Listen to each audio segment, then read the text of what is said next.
Last year, I was selling my car. I had a 2015 Toyota Camry, but I recently started leasing a new car and I didn't need the Camry anymore. I had bought the Camry on Craigslist and paid a good amount of money for it, so I wanted to get all that I could. When I listed it for about the top price that was still within reason. At first, the car didn't garner much attention. The ad was on Craigslist for probably 4 or 5 days before I was contacted. The first person that contacted me sent me a lowball offer, which I declined. The second person who texted me about the car said that they wanted to look at it and were seriously considering buying it. We texted back and forth for a bit. It was a man who told me his name was Rob. Rob told me that he worked really odd hours, and the only time he would be able to look at the car was late at night. He then asked if he could see it at 11 p.m. the next night. This seemed strange to me, but I understood that some people work strange hours and don't have much time. He told me that he was very serious about buying the car, and if he liked it, he would buy it that same night. He offered me slightly less for the car over text. It was a number that I was willing to accept though. I thought about it for a few minutes, and then I agreed with him. I really wanted to sell the car, and I suggested that we meet at a nearby shopping center or something. Rob recommended a mall parking lot, and I agreed. I knew where it was, and it was maybe 10 minutes from my house. We agreed to meet at the east side of the parking lot, and the next night, before leaving, I called my brother who lives a few minutes away from me. Luckily, he said he would stay up in case I needed a ride back home to my apartment if I sold the car. I drove to the mall shortly after 11. When I arrived, the parking lot was completely empty and very quiet. There were a few lights here and there. It was kind of spooky being there at that time. I parked in a spot on the east side, just like we agreed, and I texted Rob that I was there. Rob texted me back saying that he was running a tad bit late because of work, but would be there soon. I stayed in my car, parked, and looked around the quiet parking lot. As I was looking, I noticed something on the ground. I squinted my eyes and looked closer. It appeared to be a dollar bill of some sort on the ground. I couldn't tell the amount, if it was a 1 or if it was 100, but it definitely looked like a dollar bill. I thought about getting out of my car to go grab it, but I just decided to drive closer to it for some reason. It was maybe 30 feet away, and there was a large garbage dumpster about 20 feet beyond the dollar bill. I put my car into gear and drove closer. When I pulled up near it, I saw that it was a $100 bill. I was just about to stop my car right there, get out, and grab it, but that's when I noticed something else. There was somebody hiding behind the dumpster, crouched down. They moved out of view and farther behind the dumpster right after I saw them. Something about this was too sketchy. I kept driving so that I could get a view of the person behind the dumpster, but they once again moved out of sight behind the other side of it. I parked in a nearby spot. I wanted to leave, but Rob wasn't there yet, so I decided to call him. But then I had a strange thought. I rolled down my window a little as I called Rob. It was completely quiet outside. When I called him, I just barely heard a phone ring, and it was coming from behind the dumpster. As soon as I heard it, I sped out of the parking lot. I got back on the street and drove home. Rob texted me, asking me where I went. I didn't respond to him though. Instead, I blocked him. I know that was him doing some kind of setup to probably rob me. That $100 bill might have been real or fake, but whoever was hiding behind that dumpster was probably planning to jump me or something. I'm really glad I didn't fall for it.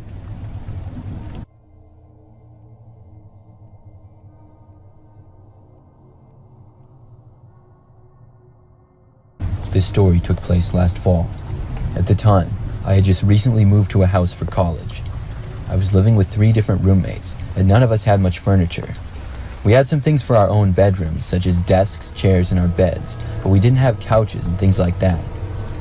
I decided to look on Craigslist for some couches and other chairs we could use in our living room. I didn't have much money to spend, but we still wanted some decent furniture in our house. After searching for about 10 minutes, I was able to find one that looked to be a pretty good couch for us to use. We didn't need or want anything that nice, knowing that we would probably just get rid of it when we all moved out of the house. The couch that I found only costed $50, and after showing it to my roommates, we all agreed to go buy it. I contacted the seller, who was at the other end of town, but said that whenever we wanted to come and buy it, we could. So that night, my roommate Ben and I both went in my car and drove to buy the couch. It took us only about 15 minutes to get there, because like I said, it was all the way at the other end of town. When we arrived at the address, Ben and I got out of the car and walked up to the house. We were in a neighborhood that honestly didn't look the greatest, and in fact seemed a little bit sketchy. It was only about 9 p.m., but nobody else seemed to be out on any of the roads at the time. When we got up to the house, we knocked on the door. It opened up, and a man stood in the doorway. He was very tall and thin, had blondish hair, and asked what we wanted. I told him we were there for the couch. He then asked for $20, which was strange because it was listed at $50 online. I wasn't going to question it though, and I handed him the money. I could see that the couch was already right up against the wall near the front door, and the man then pointed to it as he walked away. Ben and I each grabbed one end of the couch and then walked out the door and put it into the back of my truck. Then we got in and drove back. I drove, and when we had made it all the way back to our house and gotten onto our street, Ben told me that we were being followed. I had no idea that somebody had been following us, but now that I looked back, there was a car with its headlights on a ways down the street. I said it's probably just a neighbor, but Ben said it had followed us all the way from the neighborhood where we had bought the couch. I parked anyways, right in front of our house. I really wasn't scared of some random person following us for whatever reason, and they weren't getting out of their car, whoever they were. Plus, there was a chance that maybe it was just a neighbor, although those chances seemed pretty slim. The car was at least a good 100 feet back though, and we brought the couch inside and put it into place in our living room. It was then that we noticed out of the front window that the car that had followed us was now idling right in front of our house. We both went to the window and looked. We did have window shades, but they were all the way open at the time, and I'm pretty sure whoever was in the car could see us well. However, we couldn't really see the driver of the car at all.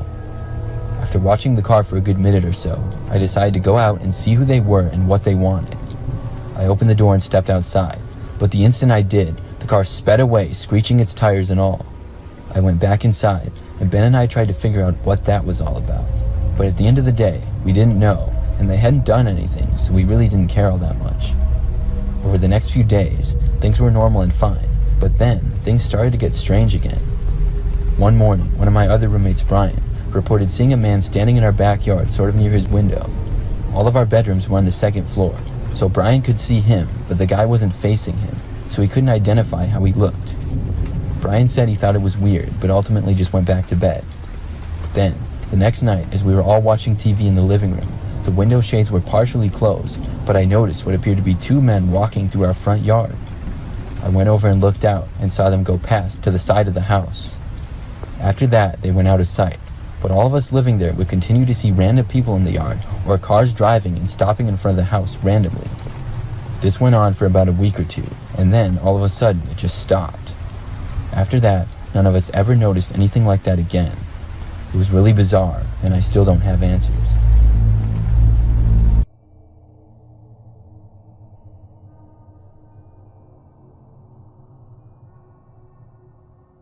Several months ago, I dropped my phone on the ground and broke it.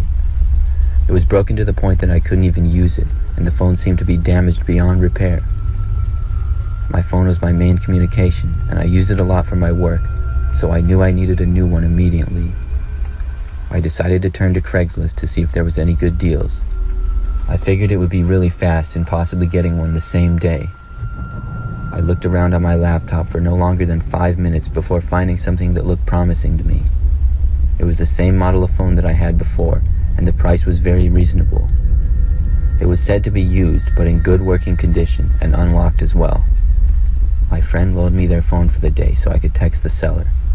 I contacted them and asked them how soon I could buy it. It took them a little while to respond though, and they said they were at work and worked until 8 p.m., so the earliest I could come by was 9. I was somewhat disappointed, but I figured it was still faster than buying one online and a lot cheaper than getting one from a store, so I agreed. At about 8:30, I got another text, which was an address and the person saying, "Stop by now."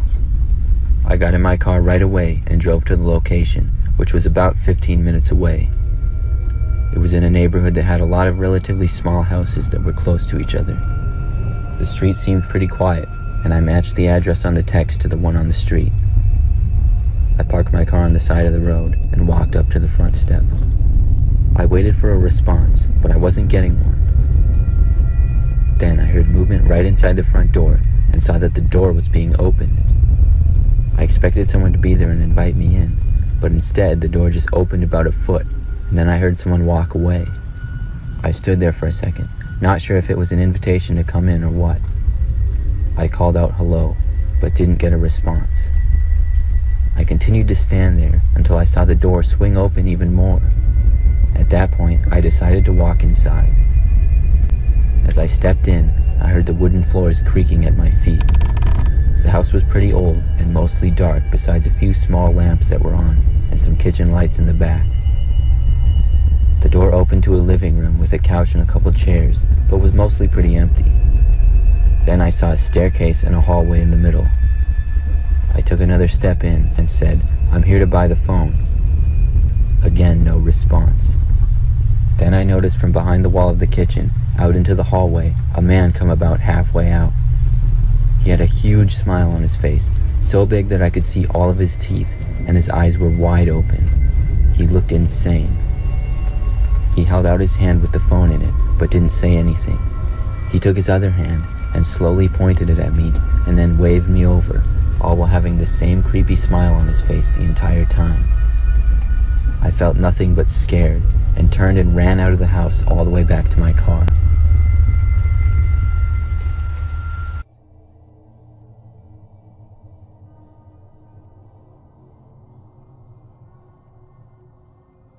A couple of years ago, I responded to a Craigslist ad for a TV. I was in the market for a new one after mine broke, and unfortunately, I hadn't gotten the warranty for it. I searched on Craigslist because I figured that's where the best deals would be. People on Craigslist are generally just trying to get rid of stuff and will sell it somewhere else if they want more money. That's what I was thinking. So after searching for a while, I found a TV that looked good.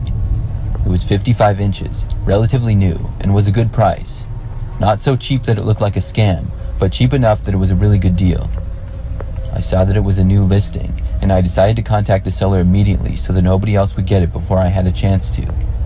The seller responded to me rather quickly, and I asked to look at the TV. I had the money and was prepared to buy it as long as it worked and everything, but my main problem was how I would bring it back to my place.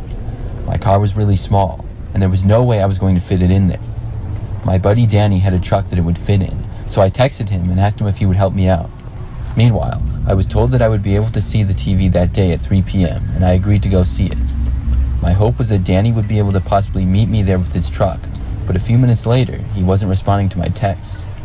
I had to leave, and I drove to the location I was given to. It was about 15 minutes away from where I lived.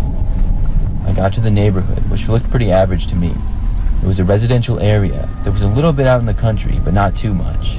Most houses were decently spread apart with larger yards and a decent amount of trees around. I arrived at the address and parked on the side of the street in front of it. It was a nice-looking house with a long driveway. They had some nice decorations outside and a garden in the front yard. I texted the seller letting him know that I was there, and he told me to come up to the front door. I got out of my car and walked up the driveway, then knocked on the front door. A man answered and said his name was Dave. Dave had gray hair and a gray goatee. He was maybe in his 50s or 60s. He told me he was selling the TV because his son gave him one, and he just wanted to get rid of this one now because he didn't need it. He then told me that he had some other people interested, so he hoped I would be able to buy it. After I saw the TV sitting in his living room and we turned it on, I told him yes, I would like to buy it, but I wouldn't be able to drive it to my place.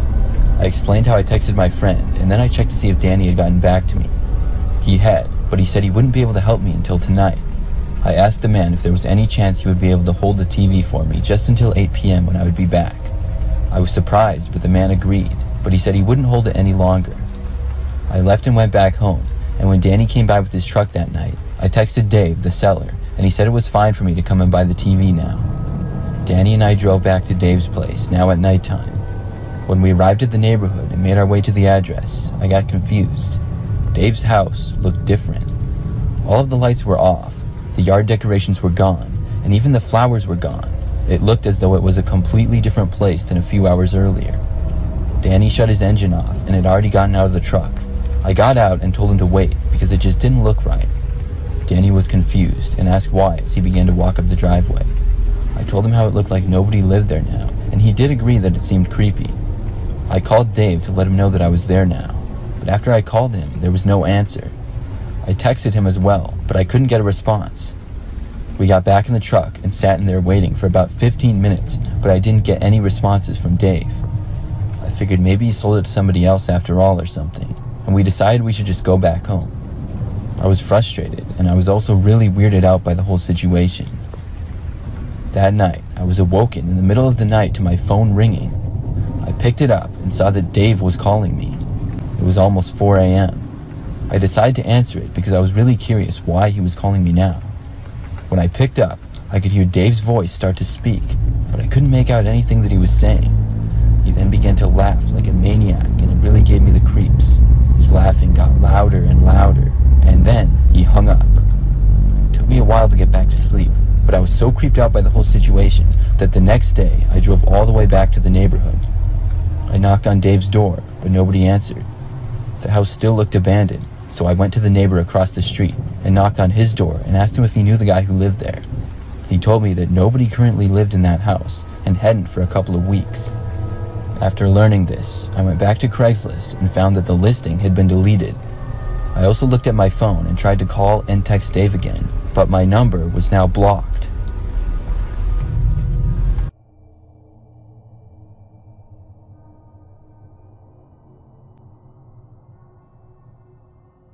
For a little bit of background to this story, I live in a quiet neighborhood.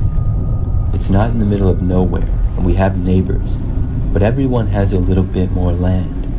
I would say most properties are about 2 or 3 acres large. I live with my wife, but when this took place, she was out of town with her best friend. So I had just finished mowing the lawn, when I saw that I got a text message from a new number on my phone. I had no idea as to who it was. The text said the person was from Craigslist, and they wanted to know if they could come over. Now, I have never used Craigslist before in my life, and I was pretty sure my wife hadn't either. I texted back saying that it was the wrong number, and I didn't use Craigslist. Within a short time, I got a response, which was my exact address. Then they said, "This is your address, right?" I was really creeped out when I read it, and I didn't know how to respond. I called my wife and asked her if she had any idea what this could be, but she didn't know. So I just didn't respond to the number, hoping that it was maybe a joke or something. Several hours went by, and then I received another text from this number. This time, the text said, "So can I come over or what?" I responded saying, "No, don't come over. I have nothing for sale." I did not get a response for a while, not until about 10 o'clock that night. There was then a text message from the same number saying, "I'm here." This one really creeped me out.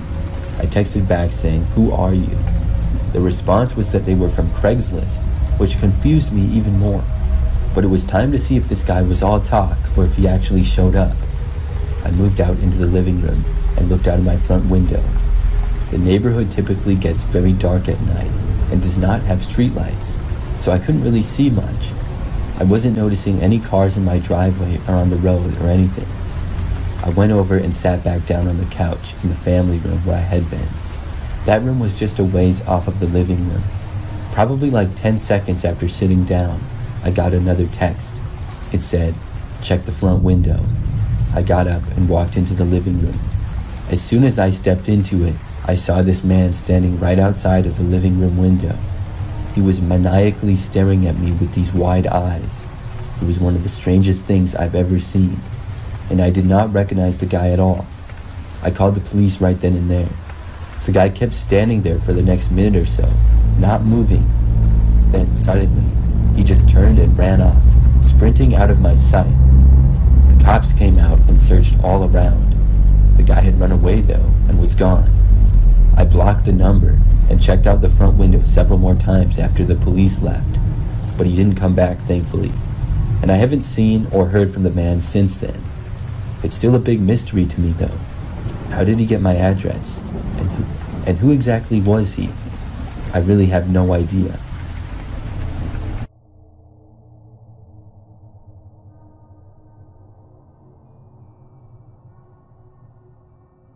I recently got my first car and moved outside of the city. For years, I had rode my bike just about everywhere, but after I got my car, I really stopped using it. It was a very nice bike, so I decided to sell it on Craigslist and see what I could get for it. The bike was up for a few days before I got any responses. Finally, I got one. A man named John said he was very interested and wanted to buy it. I gave him my address and told him to come by that evening. When the time came, I got the bike and went out to my driveway. A short time later, I saw a van come around the corner towards my house. It was a kind of old-looking van, and it parked right in front of my house. A man got out and introduced himself to me. He wore a cap and his clothes were sort of dirty. He told me he was John, and then he started looking at the bike. He examined it for a couple of minutes and then felt one of the tires. He said the tire seemed low and asked if I could get my pump from the garage. In my opinion, the tire was just fine, and I was sort of afraid he would try to steal the bike if I walked away, so I told him I didn't have a pump. The man then asked if we could go into my garage because it looked like it was going to rain. It was cloudy, but I didn't really think it was going to rain, and overall the man was really sketching me out. I told him no, and the man then just simply turned around and walked back to his car. I brought the bike back up my driveway. I waited for the man to leave, but he just seemed to be sitting there in his car. I went behind my house to put the bike away and then went inside. It took about 30 minutes for the van to drive away. I kept an eye on him the whole time because the man had just come across as a little suspicious to me. The situation made me a little more skeptical about Craigslist because I really hadn't used it before and I had heard lots of bad things, but I figured it was all just stories. The next day when I woke up, I walked out my front door like I did every day to water several of my plants that I had out there. When I opened the door, I noticed the van was parked in front of my house again. As soon as I seemed to notice it, it violently pulled out onto the street and drove away, making a screeching noise as it did. I was left pretty shocked. I didn't know what they were doing there or if they were planning something bad, but I'm not aware of them returning since. This was all just a few weeks ago, and I've decided to just keep the bike.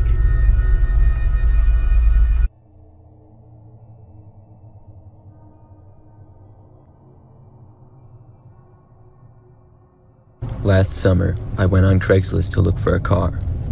I'd been driving a pretty old car for the last 2 years, and when it started to have problems, I took it to a mechanic to find out it needed quite a few repairs, and at that point, it just wasn't worth it. I sold the car for what I could get for it, and luckily, I had some money saved up. In the past, I'd always bought my cars on Craigslist.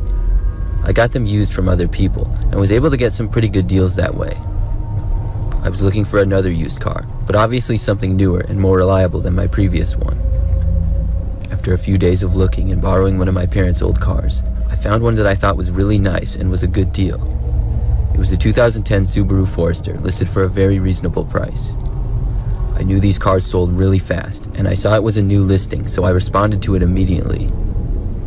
I reached out to the seller, and I figured a lot of people would do the same.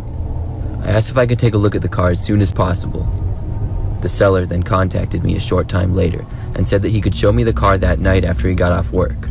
He offered to meet in a grocery store parking lot by his house.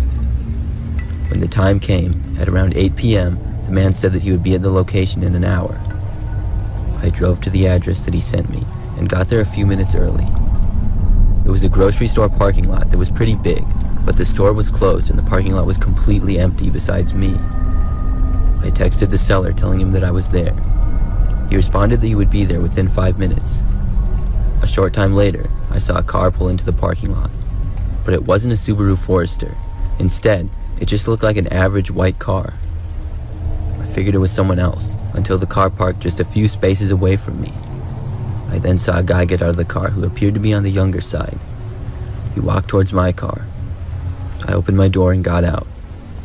The man reached out his hand to me and said his name was Al. I introduced myself back to him. He then asked me if I would like to see the car. I looked at what appeared to be a white Ford Fusion, which was nothing like the green Subaru Forester I had planned to look at. I told the man I thought he was selling a Subaru Forester. The man looked at me for a few seconds and then started laughing a nervous laugh. He then apologized and told me this was another car that he was selling and had just got his appointments mixed up. He then pulled out his phone and started looking through it. As he was doing this, I saw out of the corner of my eye in the backseat of his car someone's head slowly creep up. I only saw the top half of their head, and their eyes looked at me before the head quickly ducked back down. I found this strange, as if someone was hiding in the back from me. Although I only saw the top half of the person's head, it appeared to be a grown man. As Al kept looking at his phone, I asked him who was in his car. He told me nobody was, and he had come alone. I told him it looked like someone was in the backseat of his car.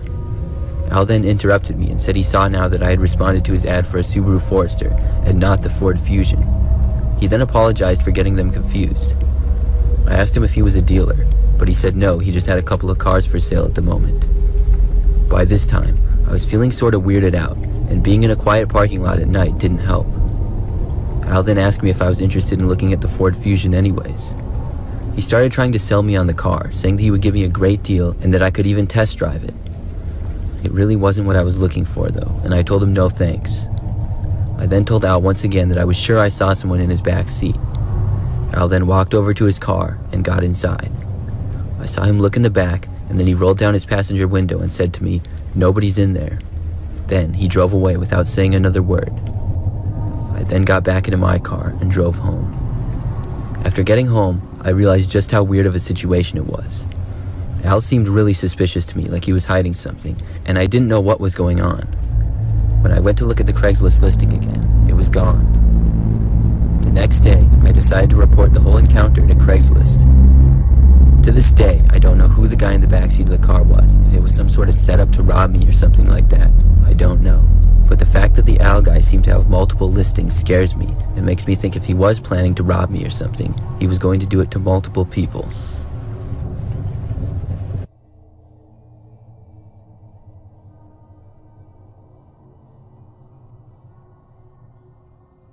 I have a Craigslist horror story that I would like to share. This should also serve as a warning to anybody using these types of websites. So I was recently selling my old laptop a few years ago. It was a MacBook Pro, so I knew that I could get decent money for it. The computer model was still somewhat new, and mine worked very well. I just had to get a new one for work, and I use it every day. So anyways, I listed the old one on Craigslist for $1,000. I know this is a lot of money, but it was actually worth slightly more. Within 24 hours of posting the ad online, I got a response. It was a text from someone saying that they wanted to buy the laptop. I told them that the price was $1,000 cash and made sure that they were okay with it. If they negotiated with me, I might go down a little bit, but I really didn't want to sell it for much less than $1,000. The person said they were good with the $1,000 though, so I suggested that we meet somewhere in public. I knew better than to give out my address or anything like that. Well, the person suggested Walmart, and I said yes because I knew that Walmart is a very public place with a lot of people. What they said next should have made me not go through with it though. The person said they could only meet 10 p.m. or later. They claimed that they worked overnights, and this was the only possible time. It seemed sketchy to me, but I guessed that it was possible. Finally, I asked their name, and I introduced myself. I was told his name was Derek, so I knew it was a guy, and I asked him what he looked like so I would know it was him. He said he was average height and had dark hair. That didn't really narrow it down much, but I guess I did have a basic description. After that, we agreed on 10:15 the next night at Walmart. So the next night, I showed up shortly after 10. I parked sort of in the middle of the parking lot. By now, Walmart was very quiet, and they closed at 11, I believe. I texted Derek letting him know that I was there. He didn't respond for a while though. I waited and waited, and soon got frustrated.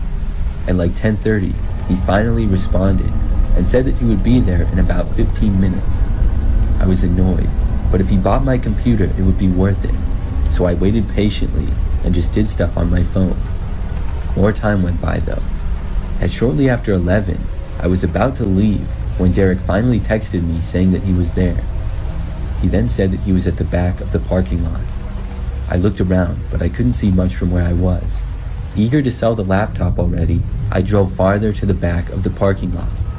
There were several random cars spread out, and I didn't know which one was Derek. I couldn't tell if anybody was inside any of them, but most appeared to be empty. So I just kind of parked in a random spot in the back, and then asked him again where he was. He did not immediately respond to me. Then, out of nowhere, I saw this car approaching. I knew that it had to be Derek, but when it got closer, I noticed that the driver was wearing a black ski mask. Then I saw someone in the passenger seat, and they were also wearing a ski mask. I saw somebody in the back seat as well, and they were also wearing a ski mask. They pulled up right into the parking space next to me. I just drove away when I saw that. The car started to follow me at first, but when we made it to the front of the parking lot, there was actually a police car in front of the Walmart. When I saw it, I drove straight for it. I then noticed the car behind me making a complete U-turn in the narrow Walmart parking aisle. I continued over to the police car, only to see that it appeared to be empty. It worked though, and the guys were gone. I drove home and then blocked the number. After that, I took my laptop off of Craigslist and listed it on eBay instead.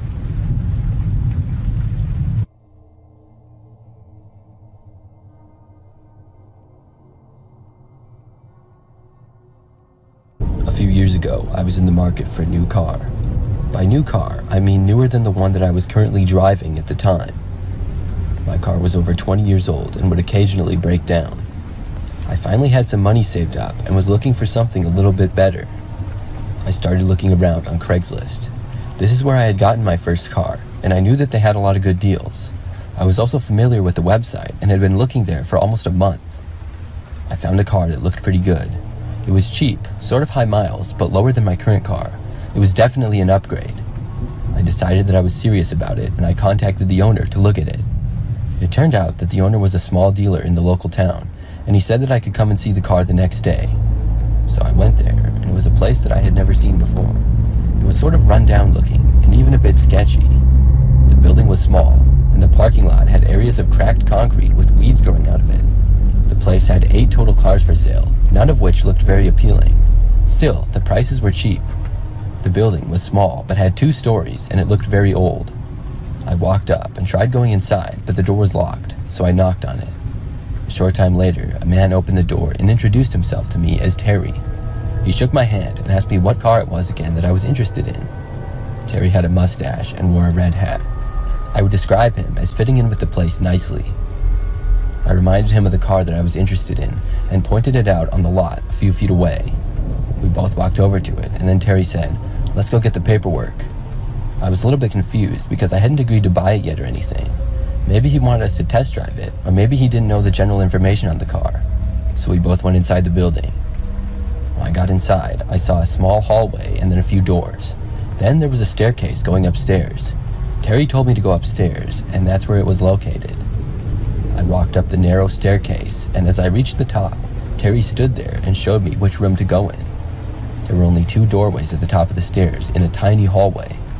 I started to walk into the room. There was nothing in it though. No desk, no paperwork. The windows had bars over them, and it just looked really creepy. I didn't want to go in. I suddenly said, "Actually, I really have to go to the bathroom right now. Do you have one I could use quick?" Terry paused for a few seconds before he answered. He then told me that he did have one downstairs and told me to be quick. He said that he would show me where it was, and we both walked back down the stairs. When we got down, he showed me to a small room that was the bathroom. When I got inside, it was very small and dirty, but now I was away from Terry. I was still really creeped out though. Why did he want me to go in that room? As I was in the bathroom, I could tell that Terry was right outside the door, directly on the other side. This was also really suspicious.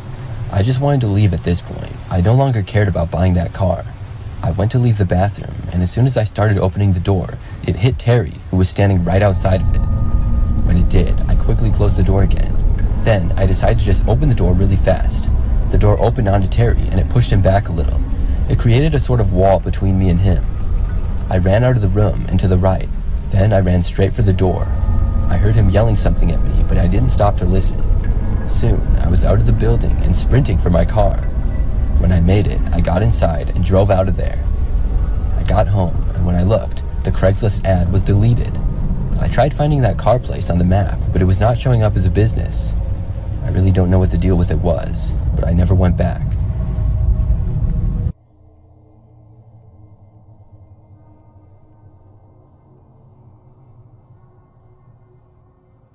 Two years ago, my PlayStation 4 broke, and I was looking to buy a new one. Being a high school senior and not having much money, I looked on Craigslist to see if I could find a good deal. After a couple of days of looking, I saw a new listing for one, and it was a really good price. I didn't waste any time and texted asking if it was still available. The number texted back within 5 minutes saying that it was. I asked if I could buy it later that day. They said yes, and they told me to come at 8 p.m. that night. I was excited to get the PlayStation, and at about 7:30, I left. It was only about 15 minutes away, and I arrived early. When I got to the house, it didn't look very nice. It was quite frankly gross looking. The grass in the front yard was way overgrown, and the driveway had cracks all over it. I could even see boards over one of the windows. I couldn't see inside of any other windows because there was large blankets or something covering them. The neighborhood itself was not the best, but it wasn't too bad and did have a few nice houses. I waited in my car for a while, and finally I texted that I was there. They replied that the PlayStation was inside and I should come in. At this point, the sun was setting, and I didn't feel very comfortable going into that house alone. But being the 17-year-old boy that I was, I told myself not to be scared, and I got out of my car and walked to the house. As I walked up to the door, I saw out of the corner of my eye the blanket covering the windows move. I knew somebody had seen me, and I walked up to the step and knocked on the door. Nobody answered. Then I got a text saying to just come in. I slowly opened the door. As soon as I did, I could smell the strong, old, musty smell of the house. When I looked inside, all the lights were off. I didn't see anything. I was getting sketched out and thought about leaving. Just then, I saw a light turn on from the other end of the house. It wasn't that bright, but it lit up the place a little bit. I called out and said hello, but there was no response. I took a couple steps inside. When I did, I saw the house had no furniture in it at all. Things were just seeming too weird to me, so I finally made up my mind for sure that it wasn't worth it and I was going to go home. I turned around to leave, and as I grabbed the door, I heard footsteps coming from the other room. I didn't stop to turn around. I got out and slammed the door shut behind me. I ran to my car and got in. I never looked back. I drove away, and when I got home, I had a text from the man. It was an expletive-filled text telling me I shouldn't have left. I blocked the number and decided to just look on eBay for a PS4 instead.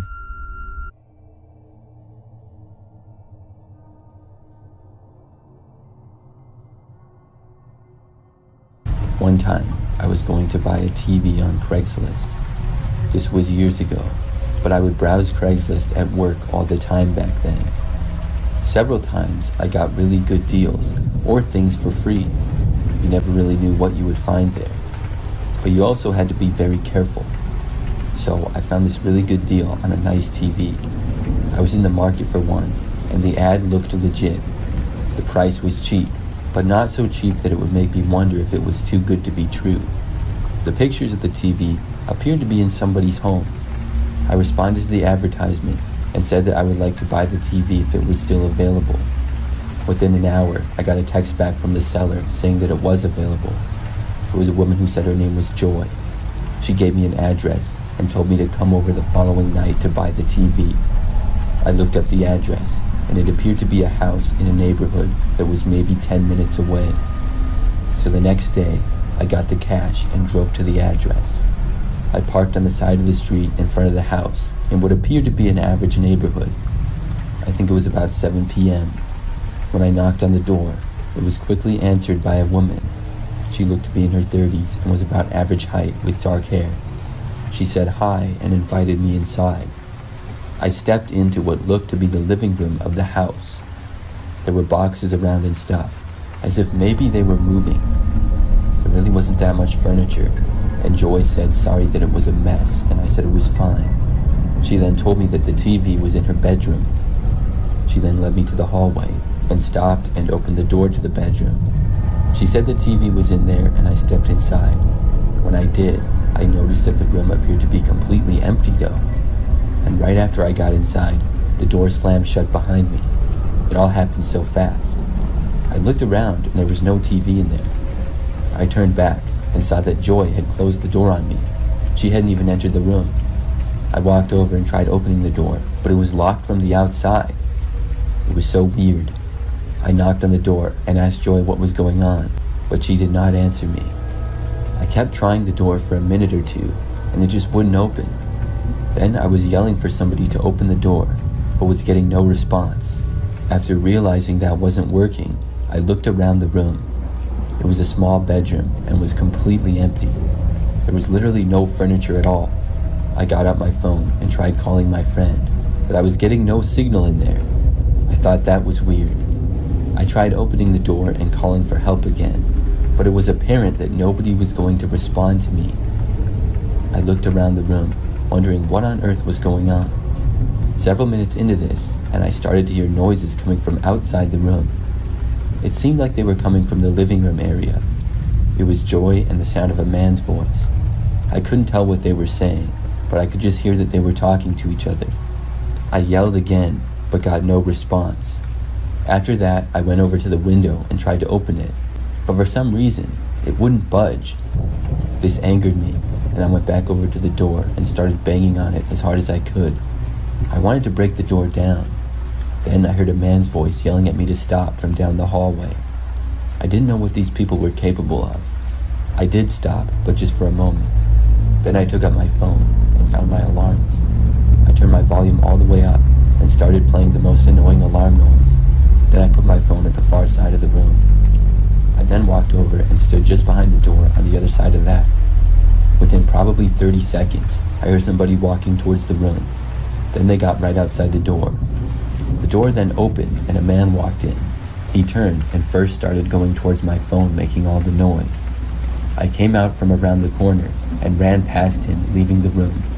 He tried grabbing me at the last second, but I just barely slipped by him.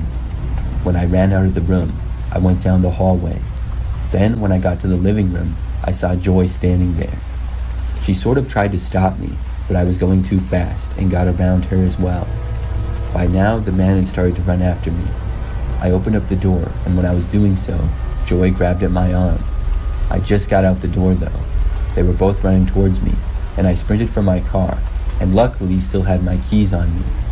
I unlocked my car, got inside, and sped away from there. Now, sadly, I left my phone, so I couldn't immediately call the police. I stopped at the first gas station that I saw, went inside, and asked an employee to call the police. They got to the gas station, and after talking with police, we went back to the house. They recovered my phone on the side of the street a block up. When they went to the house, nobody was there. I found out that those people did not actually live in the home, and somebody else had been renting it. So I don't know if those two were ever caught. When I looked, the Craigslist post was gone. I just know that I'm never using Craigslist again after that.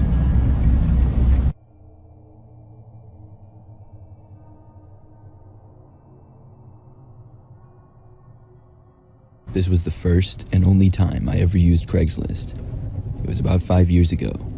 In the springtime, when the snow was all melted and the grass was starting to grow long again, I went to my garage to get the lawnmower.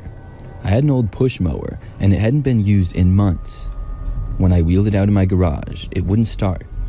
I couldn't figure out the problem, and after researching online with no luck, I realized I probably needed to buy a new one. The one I had was really old anyways, and it had had some problems in the past. My yard is not all that big, so I only needed another push mower, and I figured they wouldn't be too expensive to buy a used one. I went to Craigslist and searched in my local area for lawnmowers. After browsing for a little while, I found one that seemed to be the best deal. It was $100, and it seemed like a reasonable price to me. After some thought, I decided to reach out and let the seller know that I was interested in buying it. I texted the number that was on the listing and received a response about an hour later. The response said that if I wanted to buy the mower, I could come by and purchase it tomorrow night. I agreed, and I was then provided with an address and a time to pick it up, which was 8 p.m. This was a little later than I would have liked, but I agreed. The next night, I drove my small SUV to the address that I was sent, and I texted the seller letting them know that I was on my way. I got a text back saying, "Sounds good, the mower's in the garage, come right in." It took me almost 20 minutes to get there, and it was a little bit farther than I wanted. When I arrived, it seemed to be a pretty typical residential neighborhood. There were a bunch of houses along both sides of the street. I saw the address of the house that I was going to. The garage door was open, and I parked my car on the side of the street. I texted the seller that I had arrived. I waited in my car until I got a response. It took about a minute, but the seller said, "Come on up." I got out of my car, walked across the street, and then up the driveway. When I got inside the garage, it was not very well lit. There was just a dim light bulb in the middle. I looked around and there was miscellaneous stuff that you would typically find in a garage, but there was no lawnmower. I took a few more steps in and called out, "Hey, I'm here." I didn't hear anything. I saw the normal step up to the door leading to the house, but then I saw another door. It was in the far back right corner, and this was a door that was open and seemingly leading into another hallway. I saw a piece of a cardboard box was propped up against the door, and written in marker it said, "Lawnmower," and then had an arrow pointing inside the door. I was a little confused by this, and it seemed a little bit sketchy, but I walked over to it. When I got to the doorway, things were pretty dark, and I couldn't see well, but I did see that there was a door to the right and then a staircase going straight down to seemingly a basement.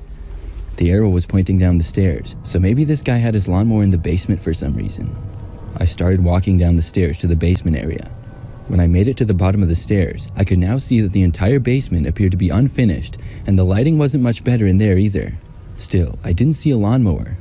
Then I heard noise coming from up the stairs. It was the door from the garage leading to the basement, and it was closing.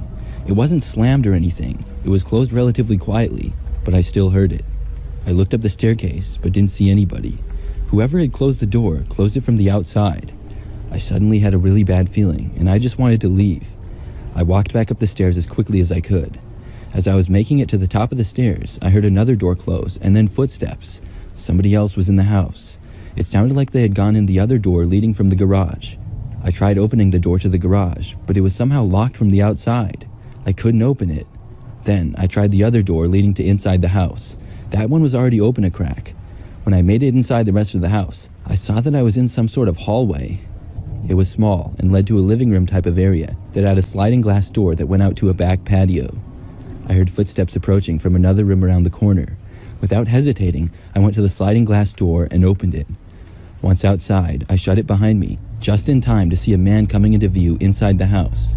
I didn't get a good look at him at all, but he was walking in my direction at a rather fast speed. I bolted out of there, sprinting all the way from the backyard to around the house and garage and all the way back to my car. When I made it inside my vehicle, I started the engine and immediately left. I drove all the way back home, and then I blocked the number just because I didn't want anything to do with that guy. I reported my experience on the Craigslist website and then decided to buy a new lawnmower from the store. Since then, I haven't used Craigslist. I'm not sure if I'll use it again sometime. Maybe things have changed. All I know is I will never forget that experience I had, and I hope to never have one like that again.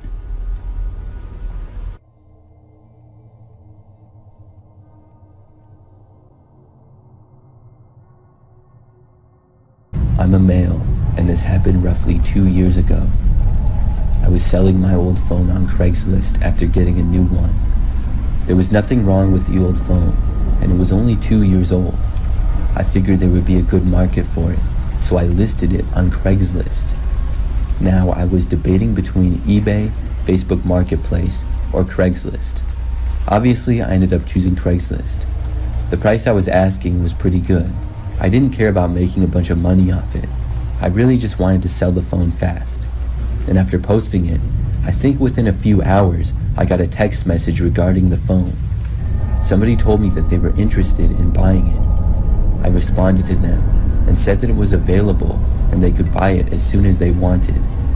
After texting back and forth a bit longer, I gathered that it was a woman whose name was Molly. We arranged to meet up the following day outside of a local strip mall. It was, I think, located roughly halfway for us both, so it was a good meeting point. The next day, I took my phone and drove to the location to sell it. When I got there, everything went as planned. Molly showed up and bought the phone from me. Then we both went our separate ways. In the encounter, everything seemed normal. We didn't talk a whole lot, but I didn't notice anything strange about Molly at all. Over the next few days, things were fine. But then Molly began to text me. She was texting me telling me to come over, and then asking if she could come to my place. This came relatively out of nowhere. In fact, at first I thought she must have the wrong number. That is, until I saw her mention my name. I mean, we were not hanging out. I was just selling her my iPhone. That was the only time I saw her. And I also did not happen to be interested in her. But even if I was, this was not the way to go about it. She sent about 4 or 5 texts within an hour of each other late one night. I thought maybe she was drunk and that explained the behavior. But she then texted me the next morning as well, once again saying that she wanted to come over. I told her that I had a girlfriend. I didn't, but I just wanted her to leave me alone. She said that didn't matter. Then she continued to text me as if we were best friends or something, saying what's up and asking what I was doing. I was still very confused by all of this. When it continued for another day, I asked her to stop, but she did not. She became angry and started cursing me out and stuff. At that point, I blocked her. I thought that was it, and even that was a pretty crazy story. I mean, I guess you never know what could happen when you use Craigslist. But that very same night, Molly actually showed up at my house. I remember hearing a knock at my front door. During this time, I lived alone in a small house that I rented.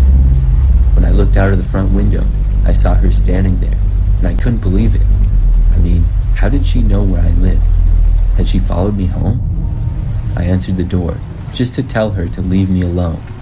When I opened up though, she instantly started cursing me out. I told her to leave, and she wouldn't. She started to advance forward as if to enter my house. At that point, I slammed the door shut on her and locked it. She tried opening it, and then seemingly ran away. I just know that I saw her running away off the front step. I assumed that she was going, but I was wrong. Probably 30 seconds to a minute later, I heard a noise at one of the back windows. It was like a banging noise. I knew that it was her, and I instantly called the police. Then I sat inside and waited. She was pounding on the window, and then she went over and tried opening up the back door to the house. At one point, I opened up a window a distance away and warned her that I had called the police, but she didn't seem to care. She stayed there, moving from windows to doors and banging on them the entire time until the police showed up. They were finally able to stop her. I ended up having to get a restraining order against Molly. I honestly have no idea why she wouldn't leave me alone. I suspect drug use, but who knows? This has taught me to be more careful when using things like Craigslist or Facebook Marketplace.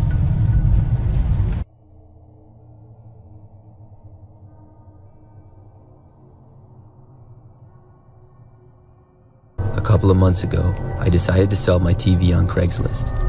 I had just gotten a new 65-inch TV and had a 55-inch one that I had previously used. Nothing was wrong with it. It was just a few years old and smaller than my new one.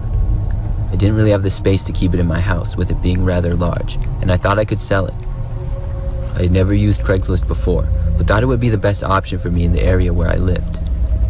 When I listed the TV, it only took a couple of hours before I got a response. I got a text from a man introducing himself as Jim, saying he was interested in the TV and would like to buy it. He then asked me what times I was available and told me he could look at it that afternoon. I said that would work and sent the man my address. I had the TV in my living room, which was basically right inside the front door of my house. It was standing on the floor, sort of near the front door, but I had it plugged into an outlet to show that it worked. The man arrived right on time and texted me that he was there. I looked out and saw a blue car parked on the street in front of my house. The man got out and began walking up. I walked out the front door and greeted him. He looked to be mid-20s and had very short blonde hair. We both went inside my house and the man looked around. I showed him the TV just as it was in the Craigslist photos and turned it on to show the man that it worked. I was hoping that he would not give me a super low offer, but I was willing to negotiate a little bit. The man examined the TV for a few minutes and then looked at it from several different angles. He then said to me that he really wasn't sure if he could afford it and told me to take care. After that, he walked out of my front door and left. I was sort of annoyed by this because the man had clearly seen the price online and didn't give me any sort of offer. Still, I figured I would be able to sell the TV and waited for more people to contact me about it. For the rest of the day, I got 2 more texts from people with questions about the TV, and one of them seemed interested. Later that night, I was watching TV on my new larger TV and sort of starting to doze off when I heard something. It sounded like a noise coming from the window in the hallway on the other side of the living room. I glanced over from my chair and didn't see anything, and the noise stopped shortly after, so I went back to watching TV.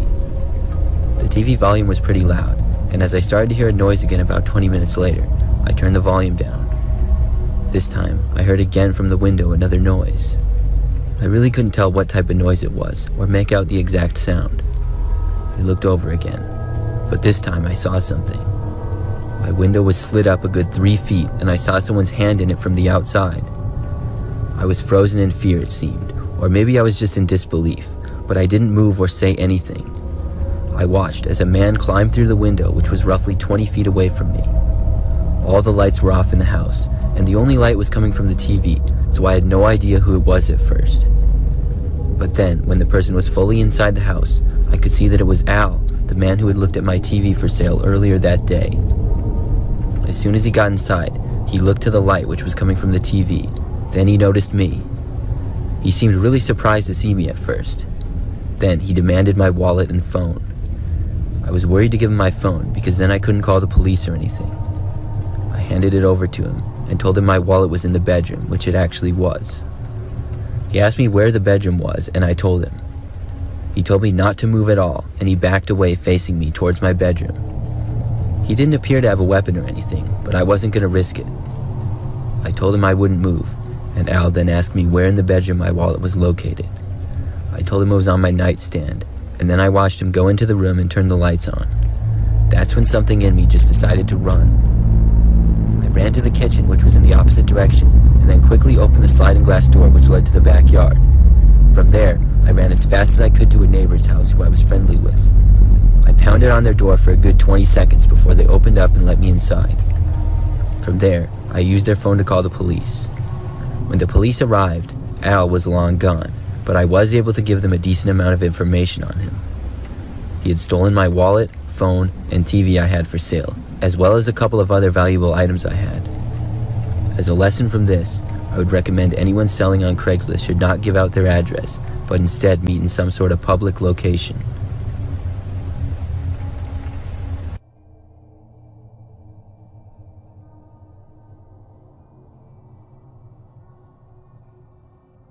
I was in the market for a new car and decided to check out some options on Craigslist. After browsing through a few listings and even test driving a couple of cars that didn't quite meet my expectations, I stumbled upon one that seemed like a good deal. The ad boasted about how the car ran great and had no issues, and the price was also very reasonable. I contacted the seller and we agreed to meet at a local park so I could take a look at the car. When I arrived at the park the next day, the man who owned the car came across as really creepy right from the start. I had a strange gut feeling about him, but I didn't want to jump to conclusions just yet. I looked around at the car from the outside and asked very basic questions. The man answered them for the most part, like how the gas mileage was and things like that. I just really wasn't sure about it though for some reason.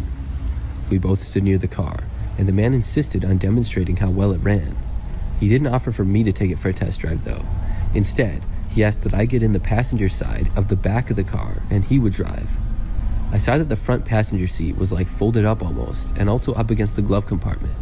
The man explained that the seat had broken and was stuck that way, but it would be very easy and cheap for me to fix it. He also told me that he would let me drive, but he had once had a car stolen from him in the past and is very protective of his things. I remember him also saying he was sure I was a good person, but he had to play it safe. These things obviously came across as a little bit strange to me, but I believed both of his explanations and I got in the back. Then we took off. As soon as he started driving, I realized very fast that the car wasn't in the condition that it was advertised online. The engine made a really weird sound, and the overall performance was far from impressive. It was clear that the car was nothing more than a junker, and the guy was seeming sketchier and sketchier by the second. I was really disappointed, and I mentioned the strange noise the car was making. The man kept on driving, almost as if he was trying to prove to me that it was a decent vehicle, and he told me that the noise was nothing and to not worry about it. I started to feel uncomfortable, and I wanted the ride to end as soon as possible. He kept driving for probably 10 more minutes though. As the ride continued, I decided to speak up. I told the man that the car wasn't what I expected and I wanted to return to the park. He agreed and started to turn the car around, and I was happy for this test drive to finally be over with. But the guy didn't keep going back the way we had came. Instead, he turned off to another road that I knew wasn't right. The roads that we were on were also very quiet. I told him I really have to be somewhere, hoping that he would finally listen to me. Instead, he turned to me with a sinister grin and said, "No, you're coming with me." My heart sank as the car continued to speed along, and the fact that we were in an area that I didn't know anymore made me increasingly worried. I had no idea where we were heading. Wow, I'm being kidnapped. This is real, I thought to myself. The situation was spiraling out of control, and I had to think fast to find a way out of it. Suddenly, luck seemed to be on my side, as the car's engine started making terrible sounds, even worse than before, and then smoke started to come out of the hood. The man pulled the vehicle over to the side of the road. He was frustrated, and he locked the doors and got out to examine the engine. There was a child lock on the back seat, so I couldn't get out. If I could get up to the front seats, though, it would be possible.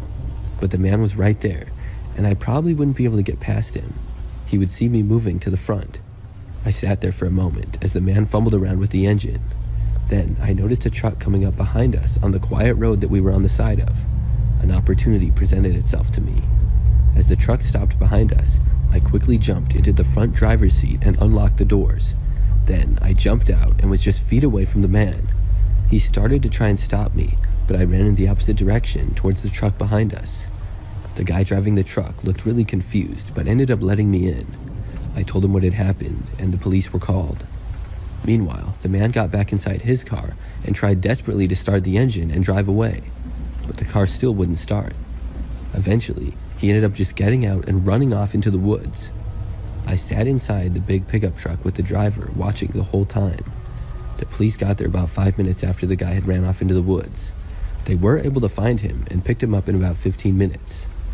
I'm really grateful that the truck happened to be driving by when it did, or else I don't know how I would have gotten away.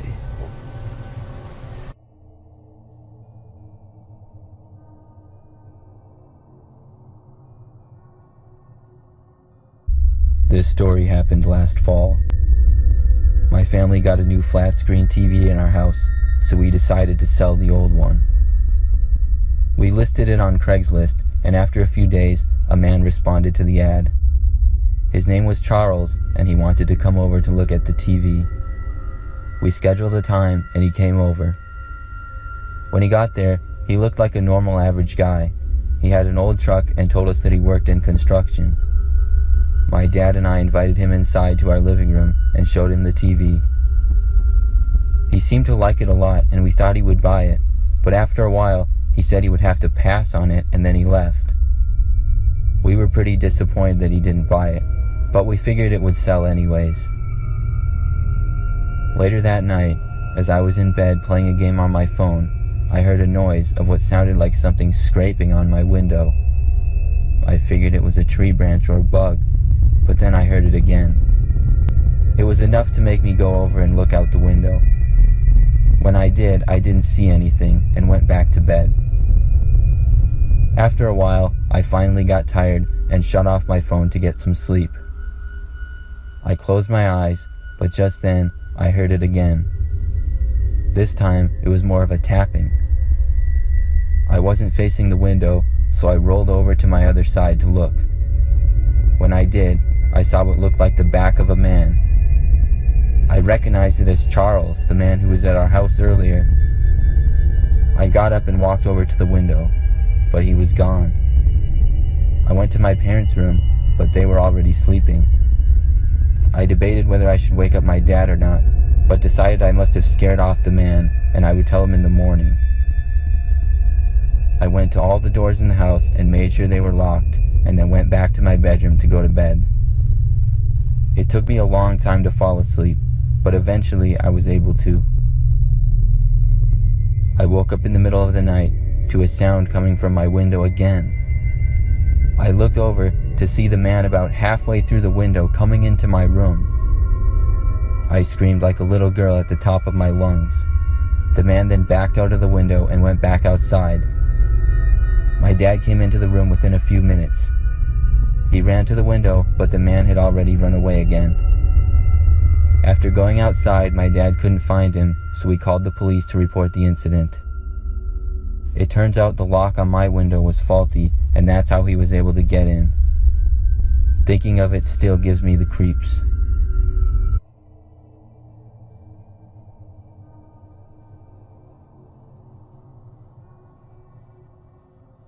I'm a young woman, and last fall, I tried to sell my car using Craigslist. I live by myself in a small house in a pretty typical neighborhood. My car was a 2017 Honda Civic, and I was going to be buying a little bit newer car. I placed the ad on Craigslist and waited to get some responses. The first person to respond was a man named Mike.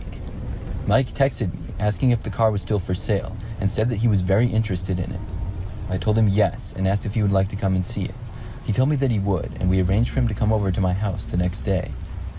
After we both got off work, the next evening I got home and took the car out of my garage and parked it at the end of the driveway.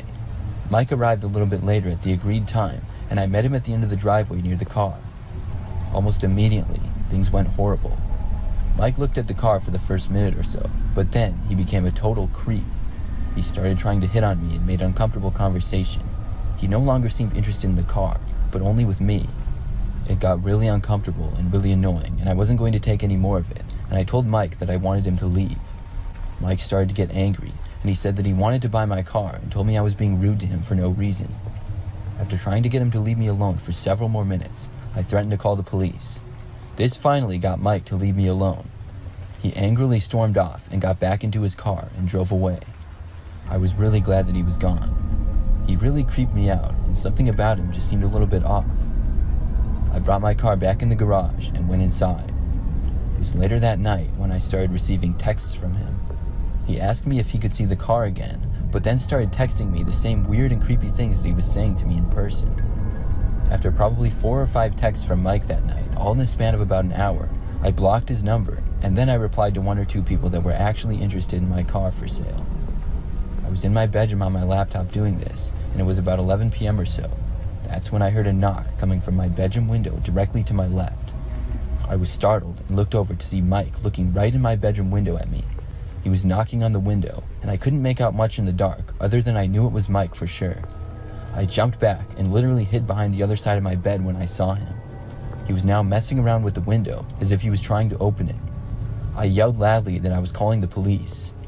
I heard Mike yell back that he didn't care, and then he disappeared from the window. I took my phone and dialed 911 immediately.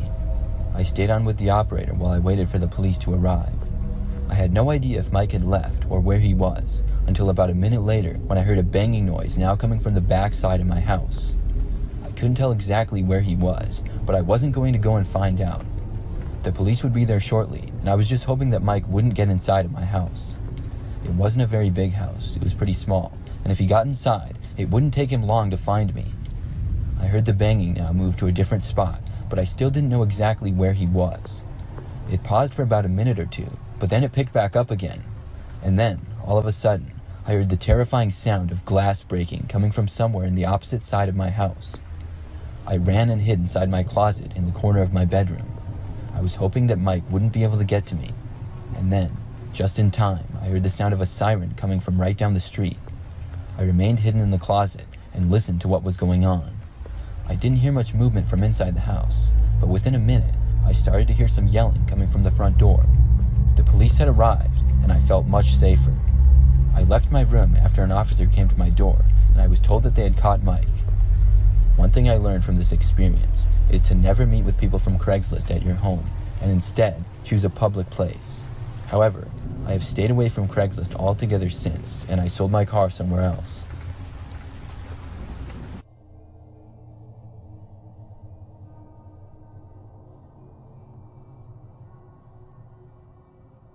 I am a 19-year-old girl. Last summer, I needed to buy a new car after my old one's transmission broke. I went on Craigslist to buy it because that's where I had gotten my previous car, and I thought they had the best deals. I found a car that I liked, which was a 2013 Nissan Altima. The price was pretty good, so I contacted the seller and asked if I could look at it. He said his name was Brian, and he told me that he would be available on Friday evening, which was the next day. I agreed, and the next day I went to look at the car. We planned to meet at 6 p.m., but Brian ended up moving it to 7, saying he had stuff to take care of. We met at his house, and I drove there in my dad's car he was letting me use. Brian lived in a pretty average-looking neighborhood, and his house looked pretty decent. When I arrived, I saw the white Nissan and texted him that I was there. He said he would be out in a minute, and when I saw him leave his house, I exited my car to meet him. We shook hands, and he began to tell me about the car. I looked on the inside and the outside, and after about 15 minutes, he asked if I wanted to test drive it. At this point, I really liked the car, and I said yes, I would like to test drive it. He gave me the keys, and I got inside and started it. He got into the passenger side. I drove the car out of his street and onto a busier road. It drove well, and I was thinking that I would actually like to buy the car. He made a lot of conversation with me as I drove, which I found slightly annoying, but I didn't mind too much and figured he's just a talkative guy. After about 10 minutes of driving, I told him I would head back now. He looked surprised and told me I should drive it around some more. I said all right, and I kept driving. He told me to take a left at one point, and I assumed he was leading me back to his house. After a while later, he told me to take a right, and I did, but I didn't recognize where we were at all. I once again said we should head back, and I added that I really liked the car and I was interested in buying it. Then I told him I really didn't know where we were and he would have to direct me back. He then told me it would be a lot easier if he just drove because it was kind of complicated. I said okay, and we pulled over and switched seats. As soon as he got in, I noticed he locked the doors, which made me a little worried, but I figured he just did it out of habit. He pulled the car onto the street and began driving. His conversation stopped, however, when he began driving, and we just drove silently for a few minutes. After about 10 minutes passed, I knew we should be getting close to his house, and I asked him if we were almost there. He didn't answer me. About another 10 minutes went by, and I started to get really concerned. I took out my phone to text my mom what was happening. As soon as I pulled out my phone, the man asked me what I was doing. Nothing, I said. He told me to put the phone away. I told him no and asked him where he was taking me. He responded by trying to take my phone from me. I tucked my knees to my chest and held my phone close to me. At that point, he pulled over and stopped the car. I reclined my seat back as far as it would go and moved away from him into the back. He looked at me and told me to give him my phone. He said he didn't want to hurt me and he wouldn't if I cooperated with him. We were parked on a fairly busy road, and to my surprise, after a couple minutes of arguing, I saw a truck pull over behind us. A man got out of the truck and came to the driver's window. He was a pretty big-looking man who wore a sweatshirt, a hat, and jeans. Brian rolled down his window. The man asked if we were okay and if we needed a tow or anything. I knew I needed to get out of the car somehow, and this was my opportunity. Brian started to respond and say everything was fine, but I interrupted him and told him that no, our car was not working. I think the man could sense the panic on my face, and he asked Brian to get out of the car because he saw something wrong with the back exhaust. Brian hesitated, but got out. I didn't waste any time and unlocked the doors and ran out. I ran to the man's truck and stood by the passenger door. The man asked me what I was doing, and I asked him if he would give me a ride. I guess Brian realized he was no match for the larger man because he then ran to his car and drove away. I called the police, and the man in the truck drove me back to my father's car at Brian's, where the police met us. Of course, Brian was gone, but we did get the license number as well as the Craigslist listing. Within a couple days, they were able to catch Brian. I ended up getting a new car several weeks later, but I don't look at them alone anymore.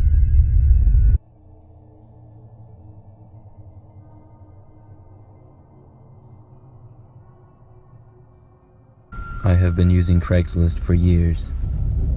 I've used it for anything from buying and selling items to looking for jobs and getting free stuff. I have never once had a bad experience. That is until last week. I was looking for somebody to help me move because I was changing apartments. It was only about a 2-hour move, but I still needed help because of all of my furniture. I found a really good deal, which was a couple of guys that had a truck and said they could move your stuff anywhere for a flat fee depending on the length of the move.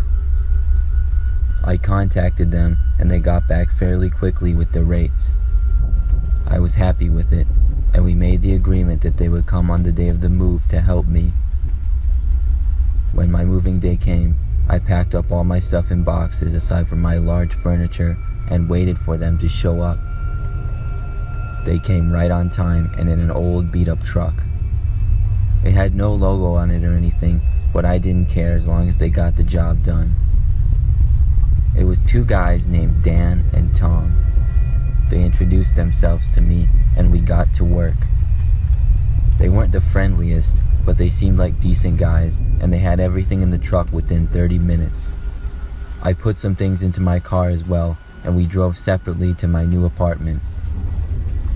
Once we got there, they got everything unloaded to my new place, and as far as I was concerned, it was a job well done. But when I went to my car to get the last of my stuff, I came inside to see Tom looking through one of my boxes. As soon as I saw him, he stopped as if he didn't want me to see. I asked him what he was doing, and he told me in a nervous voice that the box looked like it was too weak and it was going to collapse. At that point, these guys were starting to sketch me out, so I decided to let them know that they could leave now. I had paid them earlier through an app, and I told them that the job was done and they could go. They said bye to me, shook my hand, and left. Then I started the long job of unpacking. I got a lot done, but still had some boxes to go through. When it got to be about 11 o'clock at night, I got very sleepy. I decided to go to bed, and I slept like a baby after the long day.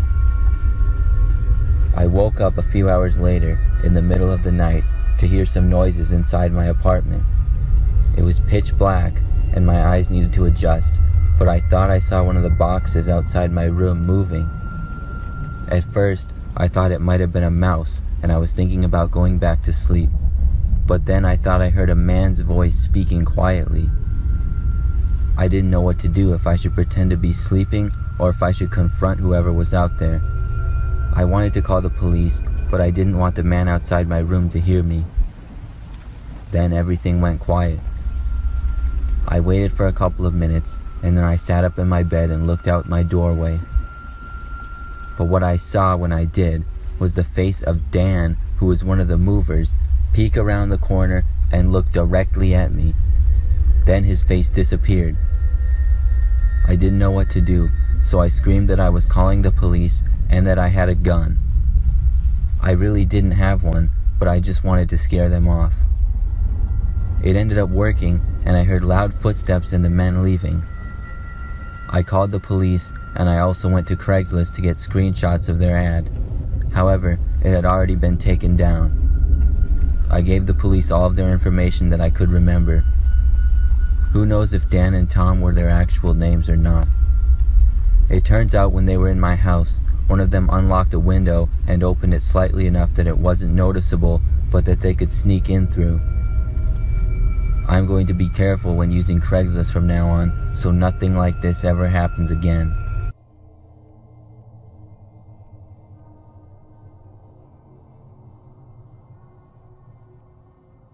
Last year, I broke my leg and was unable to do a lot of things that I typically do. I live alone in a smaller house, and my friends and family were really nice in helping me out when I first got the crutches. Soon after, though, I realized that I would have to do yard work, and I didn't want to ask family or friends to do it. Everybody in my neighborhood takes great pride in their yards. The lawns are all very green and trimmed often. There's generally nice flowers in most as well. I have a typical garden, just some basic flowers by the house, and then most of my front yard is just grass that I cut weekly. I decided to go on Craigslist to find somebody to keep up my yard for a few weeks until I would be able to again.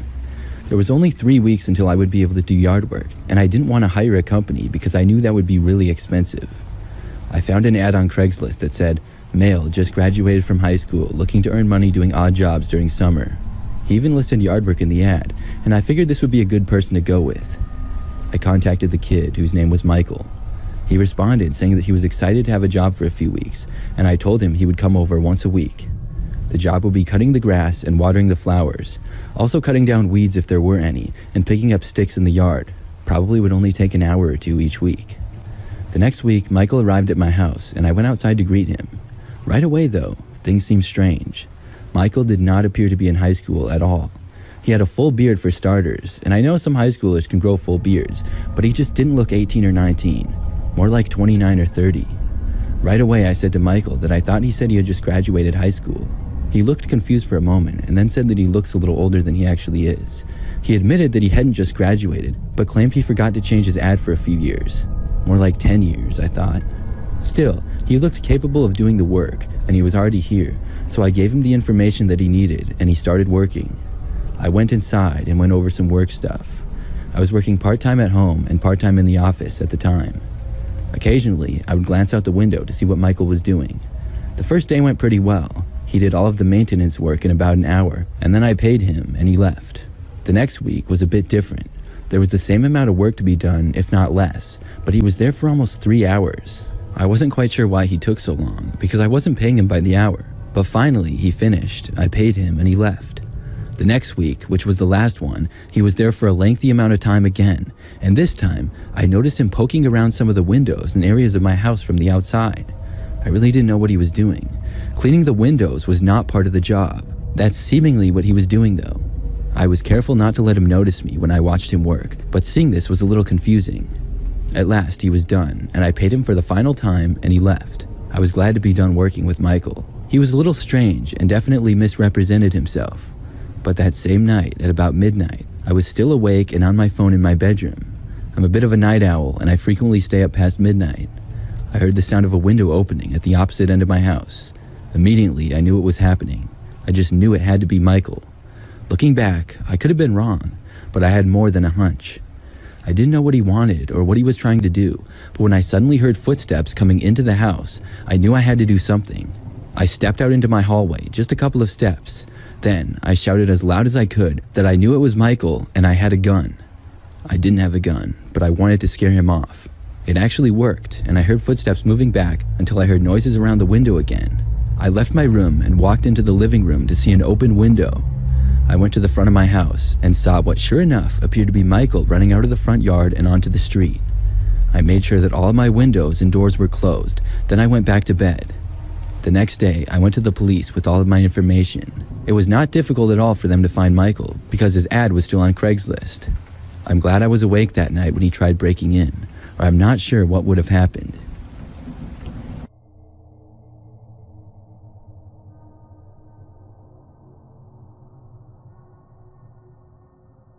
Just a couple of weeks ago, I was looking to earn some quick cash.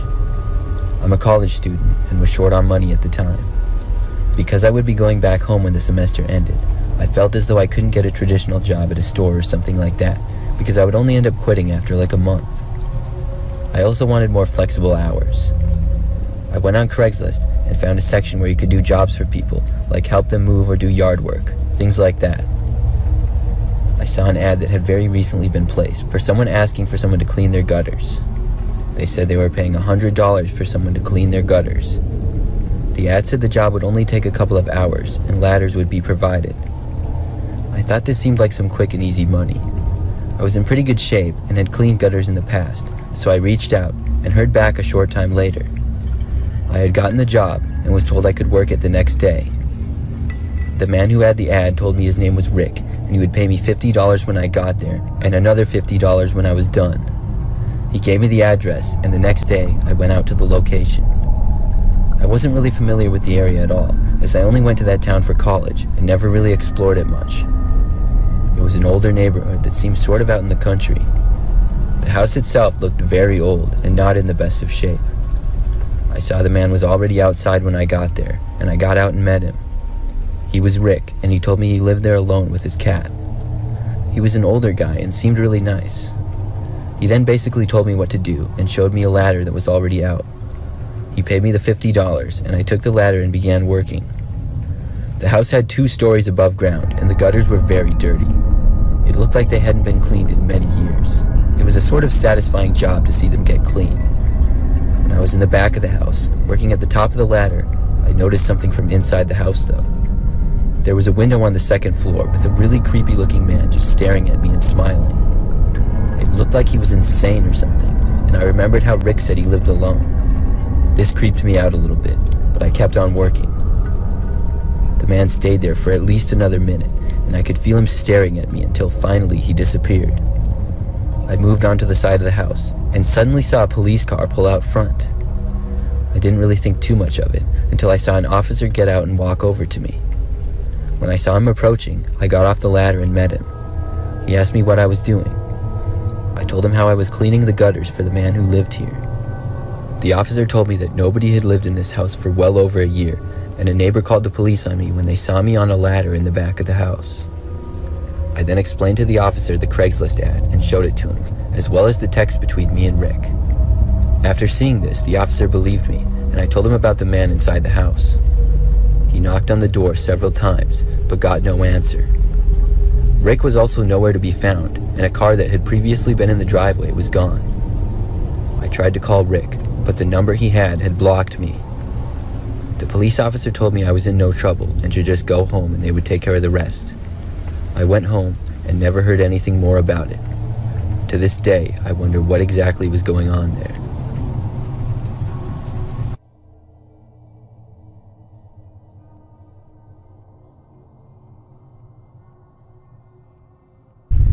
A few years ago, I was a girl in my freshman year of high school. I wanted to make some extra money aside from my job of babysitting, so I looked on Craigslist for jobs. I found a job for cleaning houses, and it seemed like the best one for me because it was something that I could do and it didn't require me to be 16 because I was just 14 years old at the time. I responded to the ad, and a man who said his name was Joe got back to me. He asked me a little bit about myself, and after answering his questions, he said I could have the job. I was pretty excited to be earning the extra money, and a couple of days later, I started. The man gave me an address, and my mother dropped me off there. It was a pretty normal-looking house in a normal neighborhood, but when I got to the front door, it had a sign on it that said, "Go around back." I went to the back to see a man who I assumed was Joe. He came up and introduced himself to me. Then he told me that this was not the house I would be cleaning, and we walked about 3 blocks until we arrived at another house. This seemed kind of weird to me, but I just shrugged it off.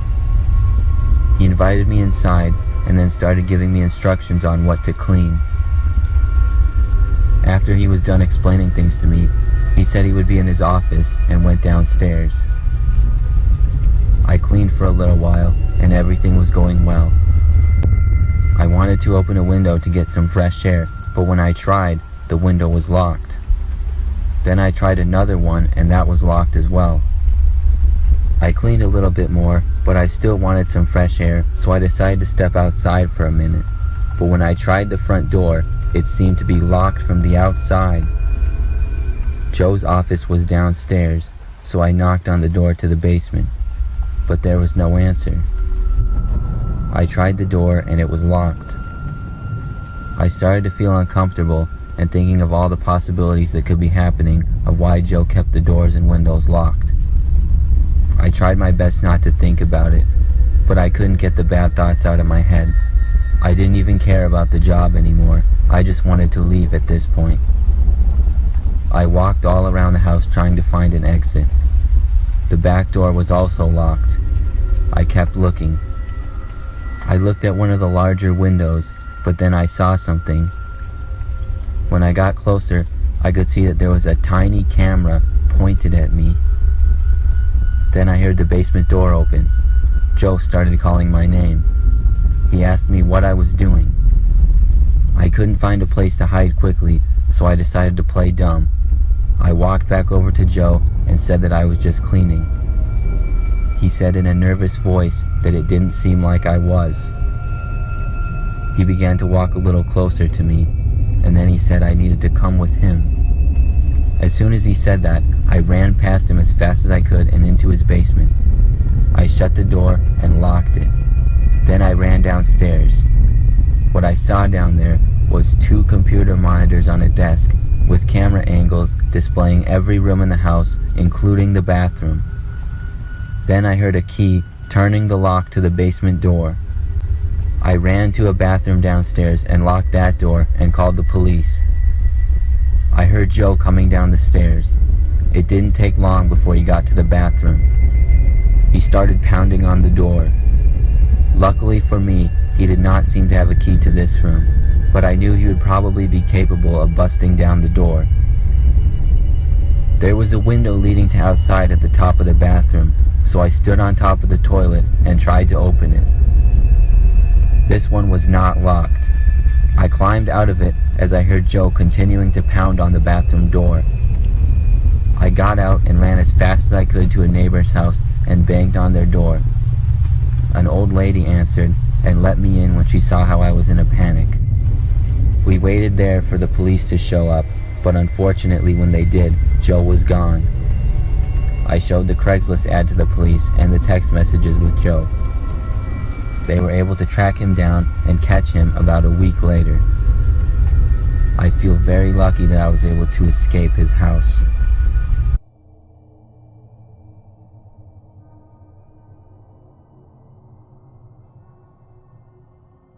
This story takes place back in the summer of 2021. During that time, I had just recently gotten a new car. Before that, I had been driving an old 2004 Chevy Trailblazer, which, if you don't know, is an SUV. I didn't think that it would be worth that much, but I still decided to sell it on Craigslist. After all, that's where I had bought it years earlier, and I had taken good care of it for the most part. I took some pictures out in my driveway and then listed the car. It ran pretty well and was very reliable, so I knew that somebody would be interested. I listed it for $2,000 and waited. I wasn't in that much of a rush to sell it, and it took about 2 days before I got the first response to the ad. The response was someone asking if the car was still for sale. I said yes, and they texted back asking if they could take a look at it. We then arranged a meeting after the person got off work the following day.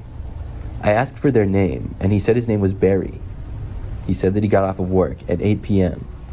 I suggested that we meet in the parking lot of a nearby Walmart because it was a really big lot.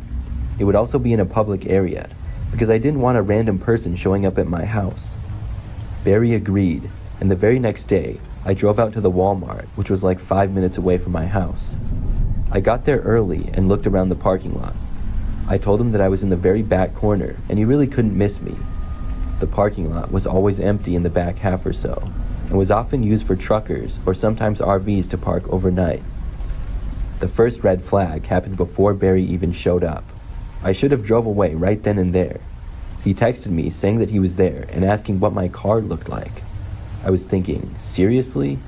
You're the one interested in buying the car and you don't even remember what it looks like? I gave him a description, gray SUV in the back corner. He then replied saying that he saw me and was driving over. I looked around and watched a much newer looking car approach me. It looked to be a red Ford Focus that was only a few years old. He parked right next to me and I watched a man get out. He was younger looking, maybe 30, and had dark brown hair and black glasses. I got out of my car and walked over to him. We met out front of my car and shook hands. I told him some basic information on the car as he looked at it. Less than a minute in, he asked me if we could go for a test drive. I said yes, and Barry got into the driver's seat of my car, and I got into the passenger seat. I noticed that he was on his phone a lot in the short time since he had gotten out of his car. Something just seemed a little bit strange about this guy. When he started driving, I asked him if he knew this area and he could drive on some roads close by. He said that he knew it well, and we left the Walmart and headed to a quieter area. Barry went down a road that I had only been on a couple of times. It was a somewhat quiet road with a speed limit of 35. There were some patches of woods here and there and some buildings that seemed to be industrial. During the drive, things were pretty quiet. I talked about the car for the first couple of minutes, but Barry didn't really respond or say anything back to me. I remember him looking at his phone once while driving, and I told him that he shouldn't do that. He was like, "Oh, sorry," and then he put it away. I asked him how he thought the car was driving and if he liked it. He just said yes, and it was good. After maybe 5 minutes of driving, I was starting to think that we should head back. That's when Barry suddenly began slowing down. He then pulled off the road suddenly and into this really crappy looking parking lot. There were kind of woods on both sides leading into it, and the parking lot had tons of potholes and looked to be for a warehouse. When he got into the parking lot, he drove in a little ways and then stopped the car. I noticed that there was one other car in this parking lot. I thought at first maybe Barry just wanted to turn around in there, but when he stopped the car, I was really confused. Barry then shut off the engine and took the key out of the ignition. Then he opened up his driver's door and started to get out. I was really confused and just watching him, wondering what was going on. As he was getting out, he then suddenly yelled at me to get out of the car. I looked to my right and saw 3 men getting out of the other vehicle that was also in the parking lot, and the 3 men were walking towards us. They were maybe like 50 feet away. These men started walking at a fast pace, and Barry stepped out in front of my car and then waved at me to get out. I heard him yell at me to get out of the car again. I knew that I was in trouble at that point, and I didn't know what these guys wanted, but I realized something quickly. My car had 2 keys for it, and I had brought the spare just in case I would have sold it that night. It was in my pocket. After Barry saw that I was not getting out of the car, he started walking over to my passenger's door. I figured that he was going to try to force me out. Meanwhile, the other 3 men were now only about 20 feet away. I reached in my pocket and felt on the key for the lock button for the doors. I pushed it, and when Barry got closer, I moved over into the driver's seat of the car. He reached the door and tried opening it, but it was locked. In that moment, I quickly put my spare key into the ignition and started the engine. Barry had the other key still and would be able to unlock it if he got it. When the car started, I saw him reaching into his pocket and saw the other men start running. As soon as the car was started up though, I put it into drive and slammed my foot on the gas. The car jerked away from everyone, and they gave chase on foot for a short time before I sped away. I then made a quick U-turn as the men were now running for their vehicle. I drove out of that pothole-filled parking lot as fast as I could and then back onto the road. I took the very first turn that I saw from that road, and the men were not able to reach me in their car on time. I didn't see them behind me and was able to get away. I went straight back to my house, and when I made it back home, called the police and reported the whole thing. I told them about the car at Walmart that Barry had left and gave as much information as I could. I later found out that the car Barry used to get to Walmart was found still there and came back as stolen. I'm not sure if Barry and those other guys were ever found. I know that I'm just really glad that I had the spare key with me and was able to get away from them.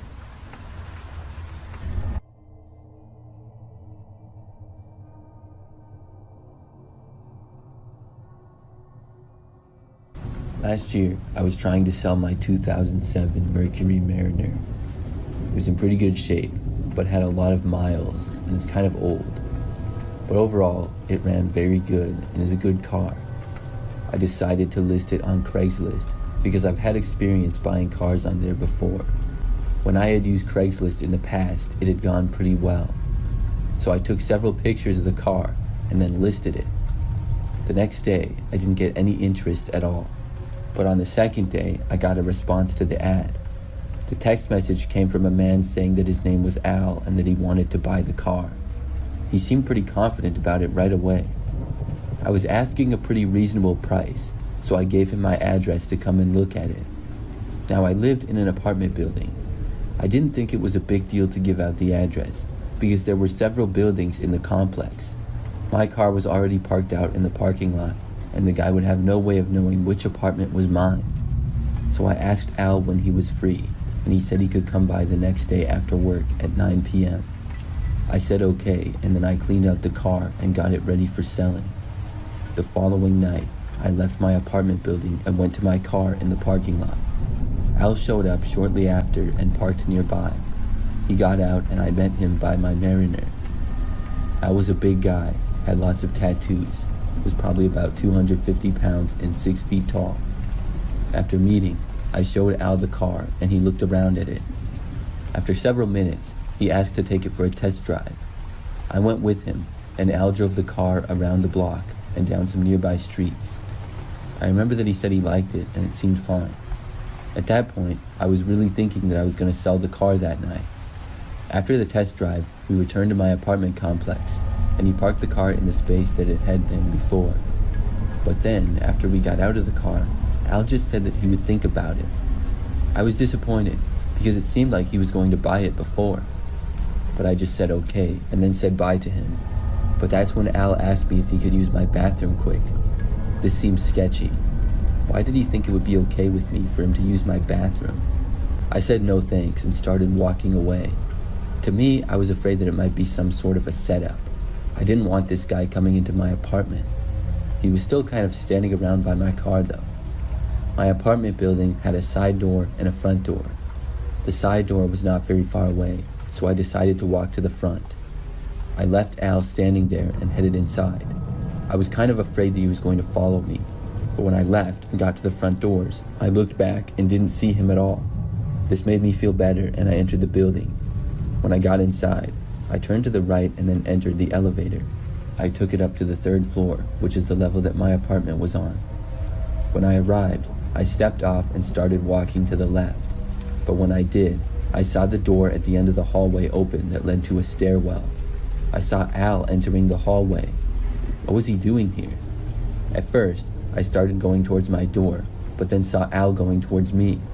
I quickly stopped and then turned and started walking in the opposite direction. At that point, I started to hear Al begin to run in my direction, so I started sprinting to the end of the hallway. When I made it there, I went into the stairs on the other side and ran down. As I was going down the stairs, I heard Al enter the stairwell and continue to chase me. Then I went into the underground parking garage beneath the building. When I got down there, I ran across it to the other end of the building. I had extended my lead on Al a little bit. I heard him get to the parking garage and keep chasing me though. Then I got to the stairs on the other side and ran up them to the ground level, then left through the side door. After I was out of the building, I ran to my car and got inside. Then I just left and drove away. I called the police while driving off and told them about the man. I drove around the streets nearby for a few minutes and then returned. When I did, Al's car was still there and he was not inside of it. The police got there just a couple of minutes later. I didn't go back inside the building until they did, and when they did, they actually found Al attempting to break into another apartment. So it turns out he was never interested in buying my car. I guess he was just going to try to rob me or something.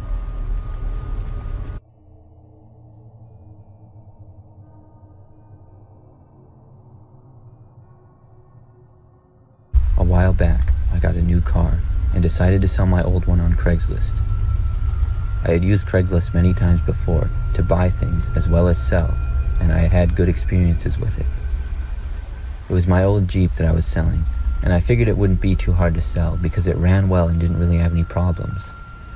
I put up the listing at a price that was maybe a little too high though, because I didn't really get any interest in it other than a few people that were trying to lowball me. Finally, I got some interest from someone. We arranged a time for them to come and look at it. I decided to make the meeting place a local grocery store. The grocery store was by my house and had a really large parking lot that was usually always open at the back. When the time came, we both met there, and I saw a man get out of an old-looking car and come over to me. He shook my hand and said his name was George. He seemed to be a pretty average-looking guy. I told him a few things about the car, and he started to look at it. He didn't really seem all that interested in it, though. He then asked me to take it for a test drive. I told him sure, but I would go along with him. I got in the passenger side, and he got in the driver's seat. He pulled out of the grocery store parking lot and drove down the road. It was a mainly residential area with some wild land as well, so the roads weren't too busy. He drove up north a little while, and then suddenly turned left on a road that appeared to be dirt. I didn't know why exactly he was turning here, and at this point it seemed a little strange, so I asked the man if he knew where he was going. He didn't reply to me though. I got a little bit concerned, but the man then pulled the car over to the side of the dirt road that we were on. It was surrounded by a field to the left and a woods to the right. The man then got out and slowly walked into the woods. I called after him, but it only seemed to make him go faster. I was pretty alarmed with what I was seeing. Why was the man going into the woods? I was a little concerned, so I shut the doors and locked it. I waited there for a while and called his number on his phone, but the call was immediately declined. I was pretty creeped out, so I decided to call the police and tell them the situation. I then drove back to the grocery store parking lot, which was only a couple of minutes away. When I got there, the man's car was gone. I was really surprised by what happened, and to this day, I really don't know how to explain it.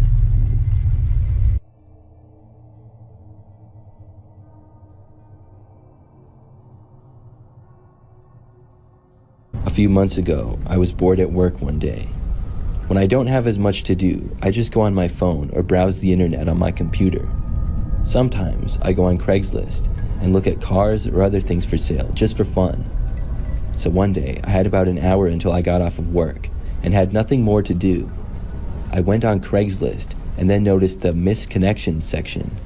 I clicked on it just for fun because I thought it might be amusing to read. This is a section on Craigslist where people will post about if they saw somebody and maybe had a conversation with them in public or something. If they didn't get the person's name or any information, they'll reach out and ask them to contact them. That's why it's called missed connections, and it seemed kind of weird to me. I clicked on a few and read them. Unlike the fourth or maybe the fifth one that I saw, it seemed like the person was writing about me. The ad said, blonde female in, and then mentioned the name of the city that I live and work in. When I clicked on the ad, it said, saw you walking on your street last Thursday night. Saw you again at Target the next day wearing a Braves hat. Let me know if I can come over sometime.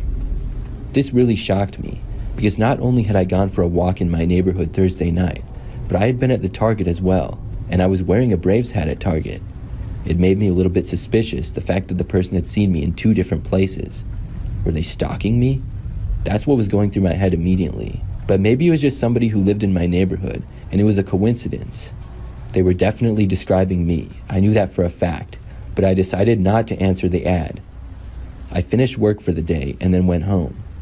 I lived by myself in a smaller house in a fairly busy street. One of my best friends, Avery, came over after work. We would hang out quite a bit. After she came over, I told her about the Craigslist post.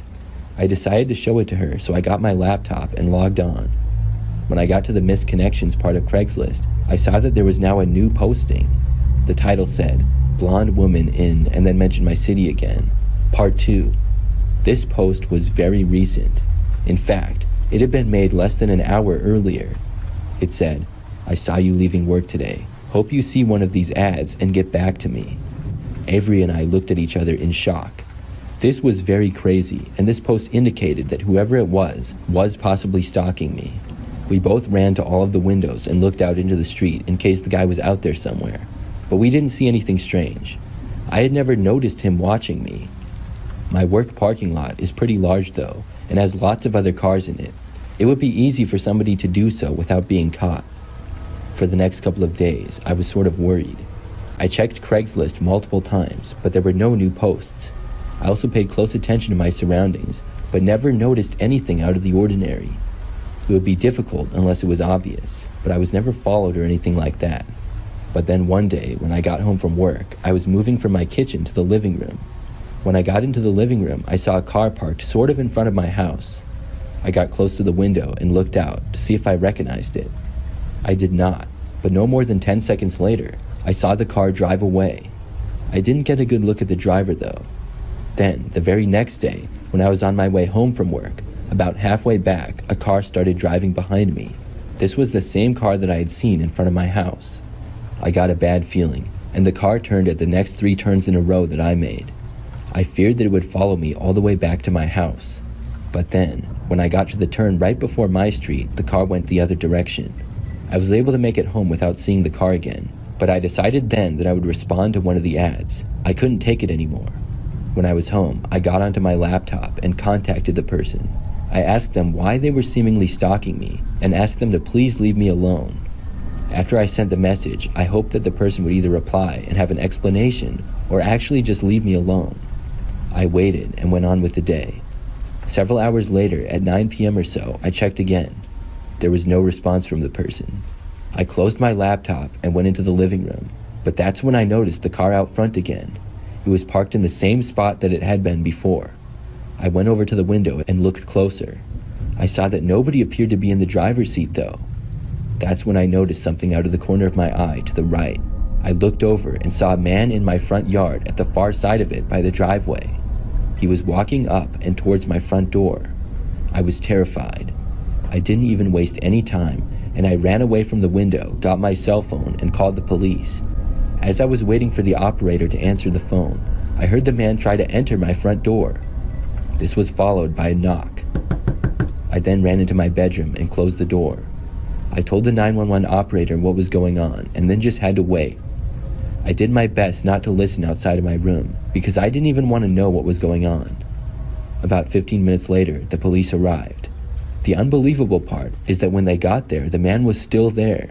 He was in my backyard, and they found him trying to get into a back window. I was glad that I called when I did. I showed the police everything and told them about the things that had happened. It seemed like the man had been stalking me for a while. I guessed that when I asked him to leave me alone, he felt that he had to take matters into his own hands. Since this happened, I moved and now have an apartment across town. I also haven't been on Craigslist at all.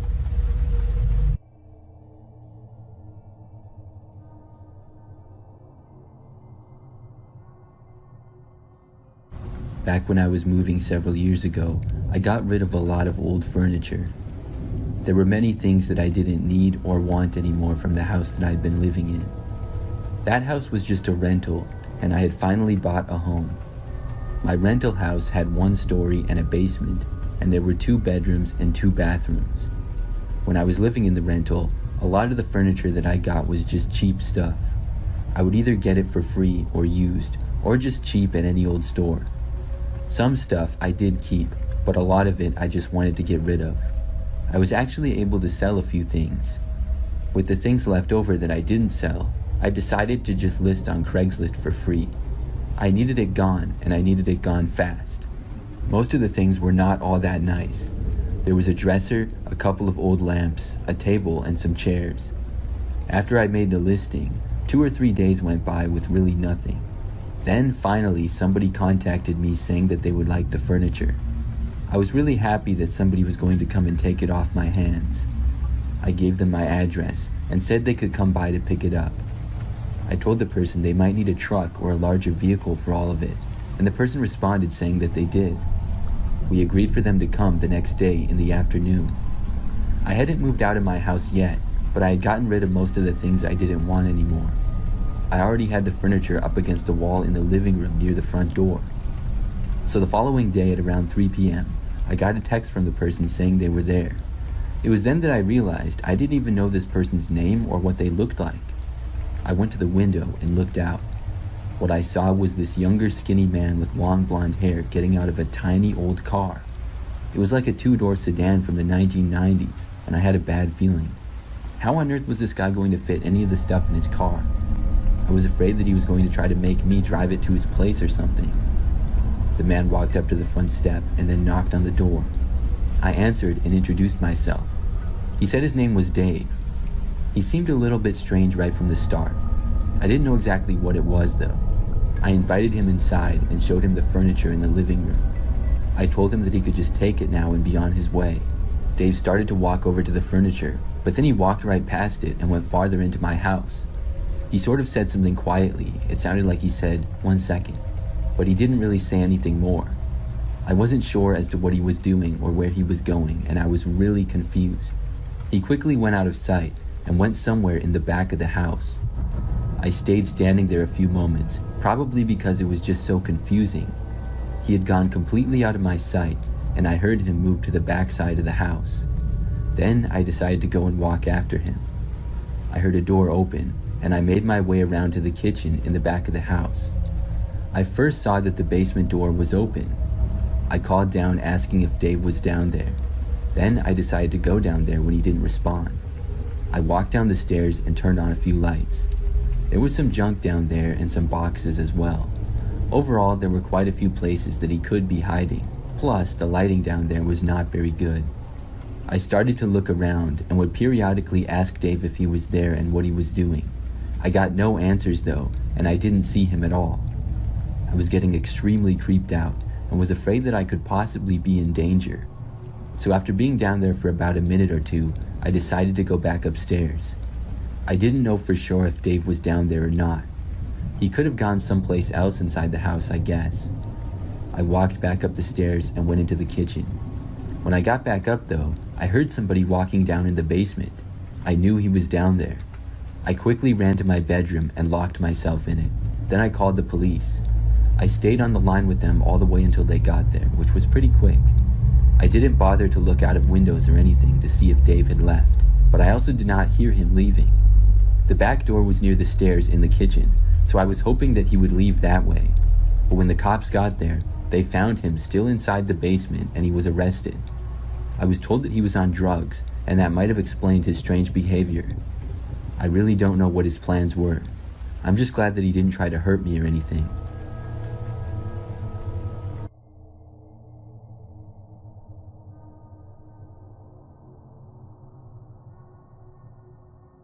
In fall of 2018, I went to Southern California to help my sister move from one apartment to another. After moving all of her things, I decided to stay a few days to sightsee and experience the nice weather. My sister's new apartment was bigger than her previous one, so she started looking for furniture on Craigslist. I joined her in the search, and I was able to find a nice little table that would go perfectly in her new place. It seemed like a pretty good deal. I showed my sister, and she liked it a lot. I contacted the seller, and we agreed to meet the next day to buy the table.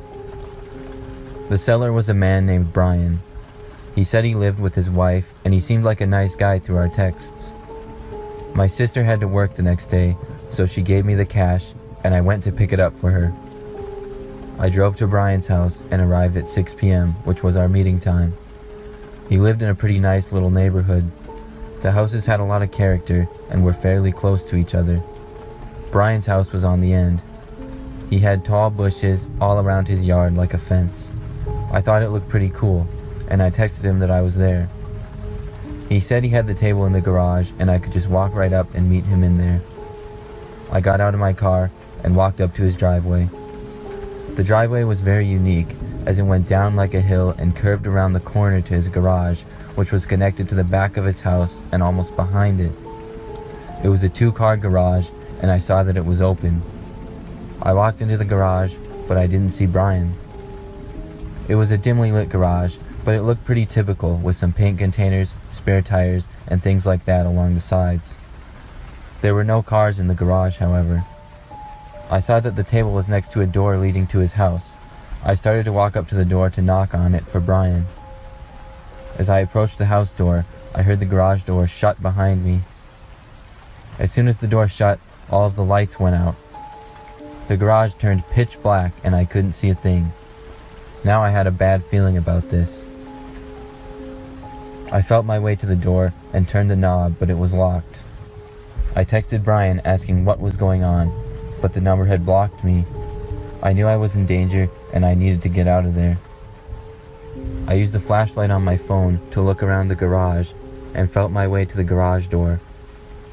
I then tried to see if I could find a handle on it anywhere, but I couldn't find one. I started to bang on the door and kick at it. I was hoping I could either break it down or a neighbor would hear the noise and come. The door to the house then swung open. I looked over to see a man enter the garage. The house was dimly lit inside, so it didn't light up the garage at all and I couldn't really make out much of the man. He shut the door behind him and I could hear him walk towards me slowly.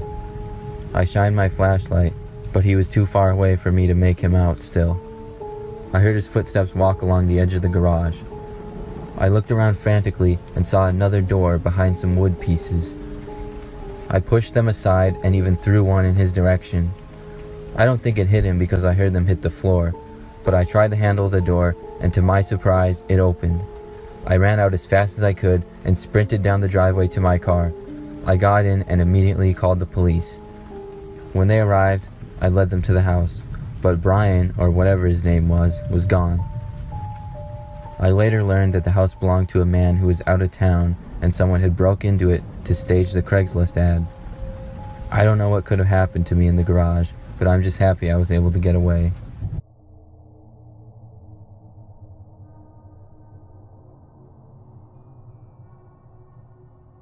A couple of years ago, I was looking to buy a used car on Craigslist.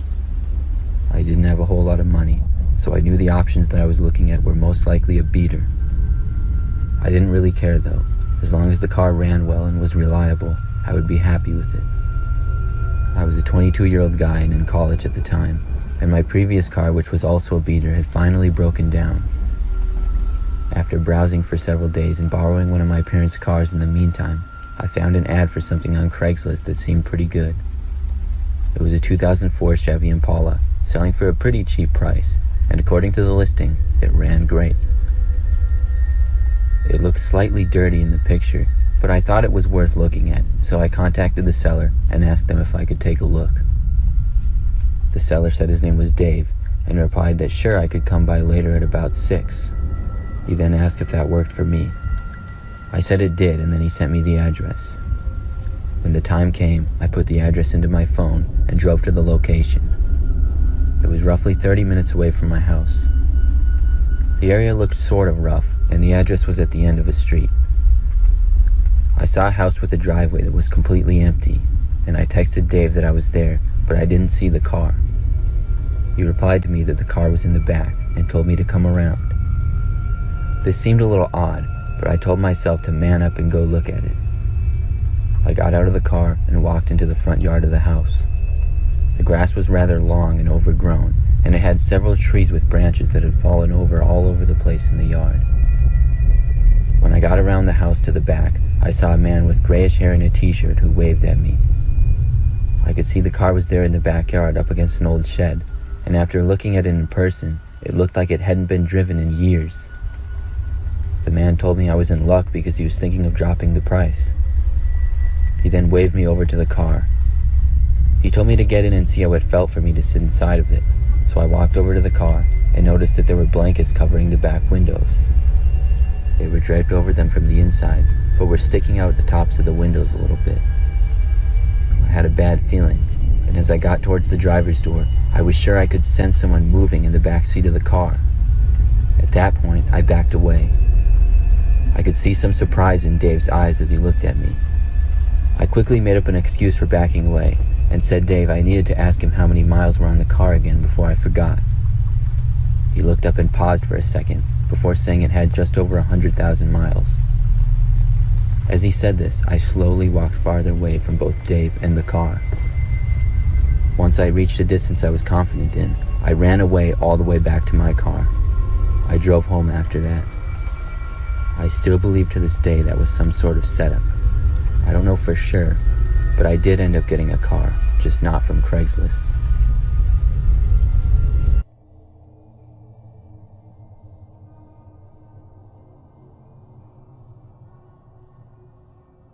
Something really strange happened a couple of months ago. It all started one seemingly average night. I live with my wife in a house that's in a pretty typical neighborhood. Normally, things are quiet around here as well. So we went to bed and were sleeping, when suddenly I was awoken in the middle of the night. I heard a knocking on the front door to our house. I looked at the clock, and it was nearly 2 in the morning. Obviously, I was very confused. My wife woke up to the noises as well. After I heard the knocking again, I got out of bed and I told my wife that I was going to go and see what it was. After walking into the entry of the house, I looked out of a window and saw this random guy standing there. I really had no idea who he was. The man seemed pretty average looking for the most part. Now, looking back, this may not have been the best idea, but I decided to answer the door. I opened it up and I saw the guy standing there right in front of me. I asked him who he was and what on earth he was doing at my house at 2 o'clock in the morning. The man then responded by saying he was there from Craigslist. I was very confused because I don't even use Craigslist. He claimed that he was there to buy a TV. Well, we did not have a TV for sale either. I told him that he must be at the wrong address. The guy asked me if my name was Randy, and my name is Randy. So that kind of creeped me out a little bit. He took out his phone and showed me some text messages. The person he was texting with gave an address which was my correct address. Another text said, "Come at about 2 a.m. This was very strange. I told the guy that I didn't know who he was texting with, but it definitely was not me. I said I had no TV for sale, and somebody must be pretending to be me. The man then asked if he could come inside anyways. I said no, and I told the guy that he needed to figure out who was behind that, and I made it clear to him that I was not selling anything. Then I closed the door on him and locked it. I watched out the window and made sure that the guy left, and thankfully he did. I went back to our bedroom and I told my wife about the strange encounter. She also had no idea what that could be about either. Since then, nothing else like that has happened. It's really weird though, and I've not figured out who was behind it. I mean, why would anybody arrange to meet at 2 o'clock in the morning to buy something? That seems really odd. I think maybe the guy made those texts himself. Possibly he was going to try to break in, or see if I was gullible enough to let him in the house. I really don't know. I'm just hoping that nothing like that happens again.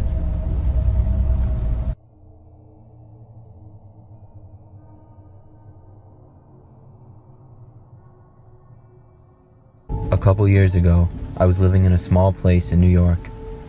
I had gotten some cabinets off of Craigslist that I liked a lot. I wasn't able to install them by myself, however, so I went back on Craigslist to find somebody that could. I found a man named Jim who had really low rates, so wanting to save money, I contacted him and told him about my cabinets. He responded quickly, saying he could do it. We arranged for him to come over and install the cabinets the next day. It was a Saturday when he came, and it was about 10 o'clock in the morning. Right off the bat, he gave me the creeps. We spoke briefly about the job, and he just seemed a little bit off. I felt a little concerned letting this man into my house that I lived alone in, but I thought chances are it will be fine, and after a couple more minutes of awkward silence, he got to work. It was a pretty easy job for someone with experience, and he seemed to have no problem with it. I went into another room to go on my computer, but he kept asking me to come back and watch. I thought that was kind of strange. He would always pause and look over at me for a second, and then go back to work. I told myself I was just being paranoid, and I tried to ignore my uneasy feelings. At one point, I went back into the other room on my computer, and I heard him stop working, and then I saw his head come from around the corner just to look at me. I was getting really tired of it. Finally, when he was done, I paid him the money and told him to have a good day. He insisted on hugging me before walking out the door. I was so glad he was finally gone and told some friends about the experience. I was able to laugh it off as just another creepy guy. The rest of the day was good, and after watching a movie on TV, I started to drift off to sleep. I was very relaxed until I thought I heard the noise of my back door open slowly. I knew I wasn't hearing things, but I muted the TV to listen closer. It was definitely my back door, and when it stopped, I scrambled out of bed and walked to my bedroom doorway and looked out. I saw the man from earlier walking around the corner. Our eyes locked for a split second, and I quickly slammed my door shut and locked it. I heard him walk right up to the door and try the knob. I screamed at him that I was calling the police and ran to my nightstand to grab my phone. I dialed 911 and started telling them what was going on. They told me to stay on the line until the police arrived. The man started banging on the door trying to break it. He banged for about a minute and then it went quiet. I heard him walk away. But not even 30 seconds later, I heard him again. He came right back to the door and started jiggling the handle a lot, and then he started banging again. It started to look like the door was about to break off the hinges. I thought about jumping out the window or hiding in my closet. Just when I didn't think I could take any more, I heard sirens from outside. A couple seconds later, I heard someone shout police, and then the man started yelling. After about a minute, I came out of the room to see the man arrested and several police in my house.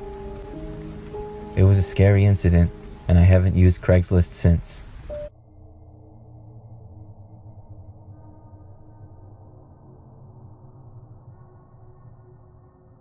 As my freshman year in high school was arriving, I was an ignorant 14-year-old dreaming of having my own TV in my bedroom. I remember asking my parents many times, but they would always say the same things. They didn't have enough money, and it wasn't good for me to play video games all the time anyways. Their solution? If I wanted a TV so badly, I could buy one myself.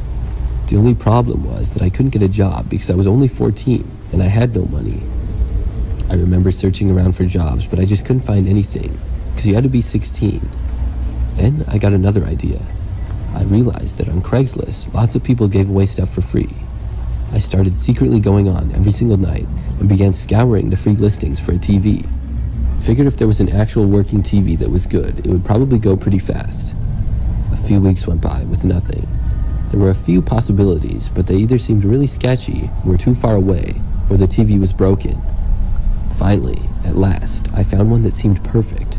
The TV was not super big or new, but definitely good enough for me. It made me excited when I found it, and I contacted the owner immediately. I waited for the rest of the night for them to respond, but they didn't. I was worried somebody else had picked it up, but the next morning, I saw that they got back to me and told me that I could come pick it up that night if I wanted. This made me really excited, and I told them that I would. We lived in a really populated area, which meant that I could ride my bike almost all over the place. The address was only about 1.5 miles away. So that night, without telling my parents, I hooked up a wagon to the back of my bike so that I could carry the TV back. Then I set out to go pick it up. My plan was to put some bungee cords around the TV and wagon for it to be secure, and once I was home, I would show my parents. I figured that if I already had the TV home, my parents would let me keep it. I knew them pretty good, and my older sister had actually done a similar thing with a pet hamster. She didn't sneak out into the night to get it, but she had a friend who was giving away a hamster, and she came over, and then they asked her, and my parents said yes. Anyways, the sun was set, and it took me about 15 minutes to get to the address that I had written down as the house. When I got there, it looked like just another house in the dense neighborhood. I parked my bike at the end of the driveway and then walked up to the front step. When I was there, I knocked at the front door, but saw that it was already open. Still, I didn't want to be rude, and I waited outside. I heard a voice coming from seemingly the back of the house. It was a man's voice, and he said something like, "Are you here for the TV?" I yelled back, "Yes." The guy said that it was his son's, and he was in the basement. He then told me to go ahead. I found it a little strange, and I never saw the person, and they never bothered to come and answer the door or greet me at all. I helped myself to walking inside, and saw that there was a basement door that was open with stairs going down. The basement was very dark and looked really creepy to me. As a 14-year-old kid, I'm not going to lie, I had a feeling of, what did I get myself into? Still, I wanted a TV, and I wanted one bad, so I pressed on. I started walking down the stairs into what appeared to be an unfinished basement. It was just so dark down there, like none of the lights were on. I wasn't really sure what to do. The stairs creaked as I walked on them, and I neared the base. When I got probably 2/3 of the way down the stairs, I heard a sudden noise in the basement. It was like somebody running, but I couldn't really see. I stopped where I was and looked around. Then, finally, I saw them. Some guy was sprinting towards me from the other side of the basement. He looked insane. I turned around and ran as fast as I could back up the stairs. When I had almost made it all the way back up, I heard the man running up the stairs behind me. I got back up to the main level of the house and then bolted out the front door. I ran all the way back to my bike and got out of there as quickly as possible. I didn't see anybody leaving the house, but I also didn't stick around very long to find out. I rode my bike with the wagon attached to it as fast as I could back home. The wagon slowed me down, but luckily I wasn't chased or anything. I got back home and told my parents everything. I thought that I was going to be in trouble, but they were surprisingly nice about it. I think they were just really glad I was okay. They went on to find the listing and reported it, and I think that they reported it to the police as well. They told me not to worry about the situation anymore. Moving forward, if I wanted to find something on Craigslist, my parents told me to let them know, and they could possibly go with me. I did end up getting a TV not too long after that.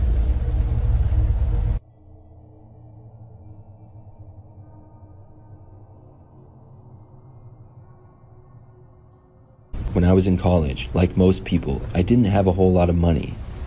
During the summertime, I would work a job, and at college, I did have an on-campus job as well. But I didn't get that many hours or that much money for it. I didn't have the time for a normal or even part-time job while I was at school. I had quite a bit of homework, and school was difficult for me, so I would spend a lot of extra time studying. But during my junior year, I really wanted some more money. I decided to go on Craigslist and look for some fast jobs that I could do. I went on one day and looked under the general labor section.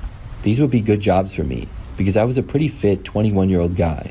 Any kind of job like yard work or something is what I was hoping for. Soon, I saw an ad that simply said, "Yard cleanup." This was just what I was hoping for, and I clicked on it. There weren't many details at all, though. It just said, "Need someone to clean up my yard. Will take a couple hours. Pay $100. The ad had only been posted an hour earlier, and I responded. Soon, the person got back to me, and I agreed to the job.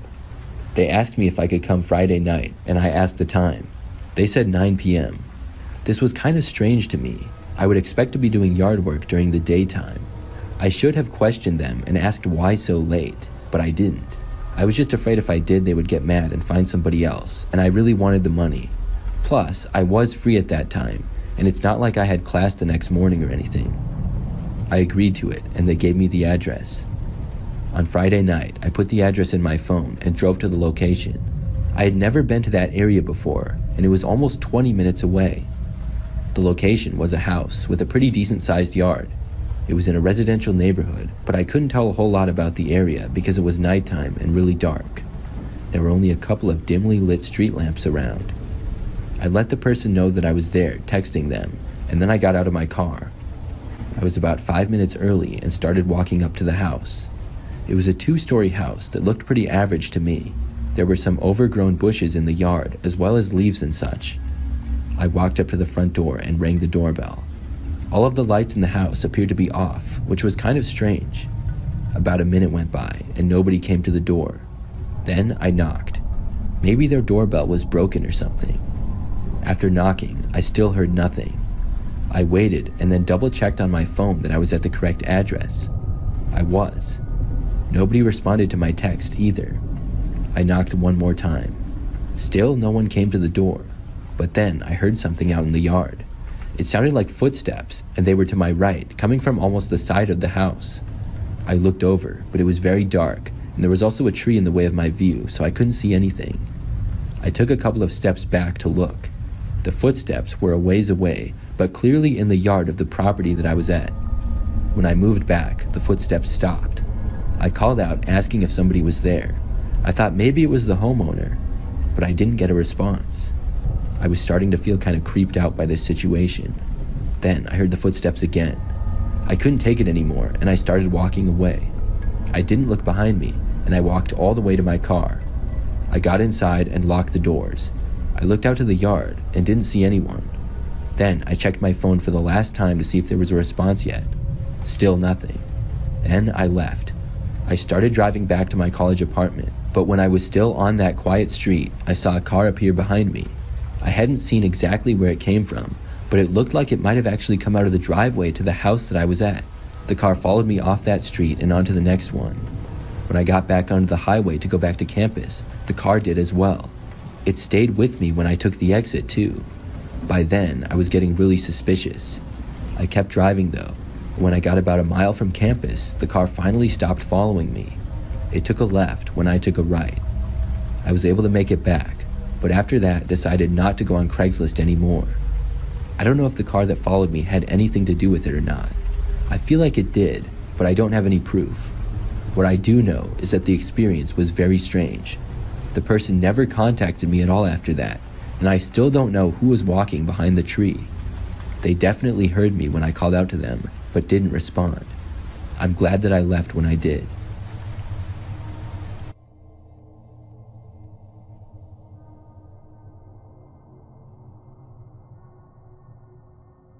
Last summer, I was in the market for a lawnmower because mine broke down.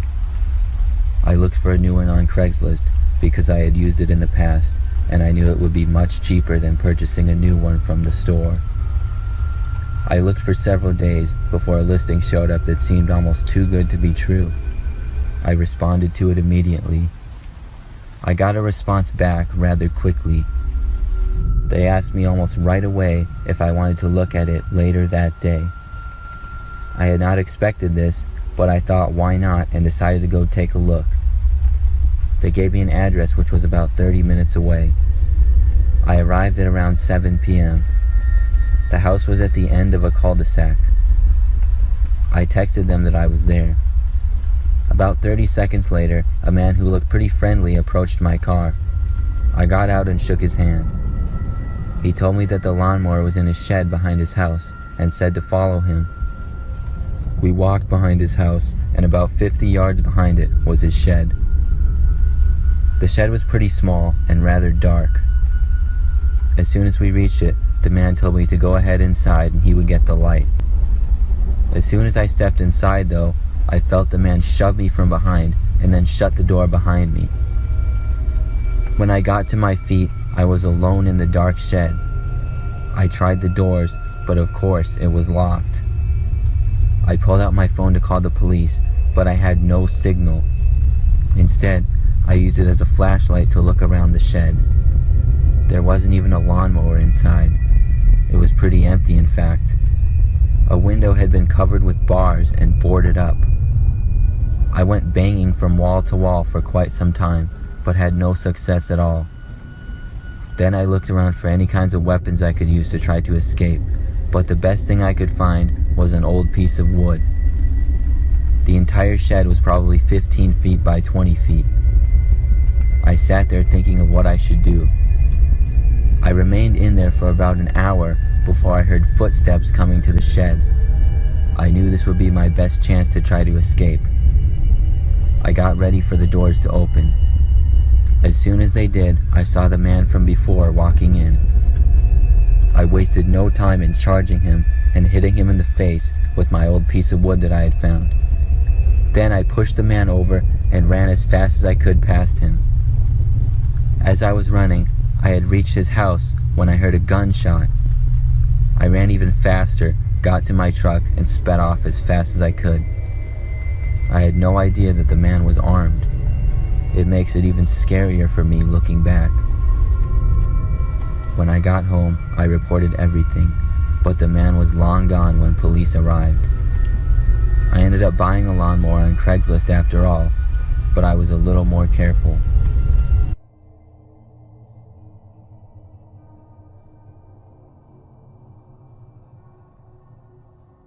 Recently, I decided to sell my laptop because I got one with more memory capacity. It was a pretty nice laptop, and I was selling it for $400. I figured it would sell pretty quickly because it was worth a little more than that. Sure enough, somebody contacted me about it.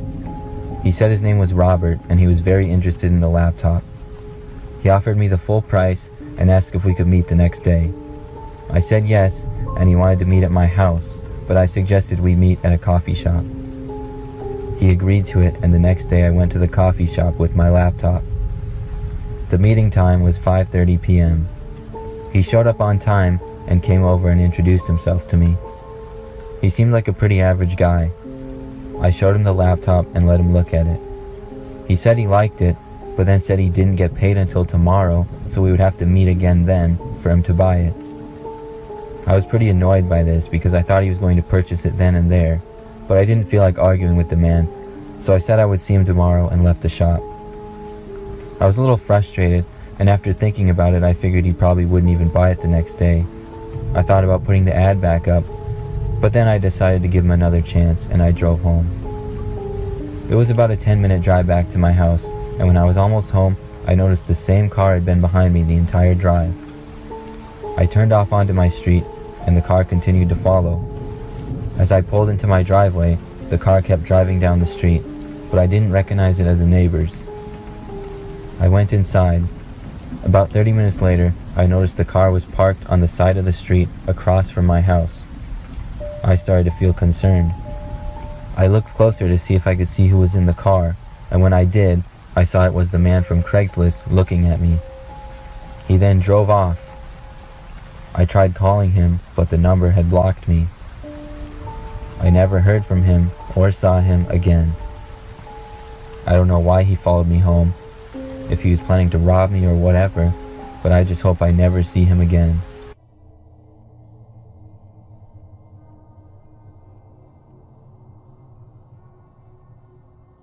Last month, I decided to sell my big TV with the TV stand on Craigslist.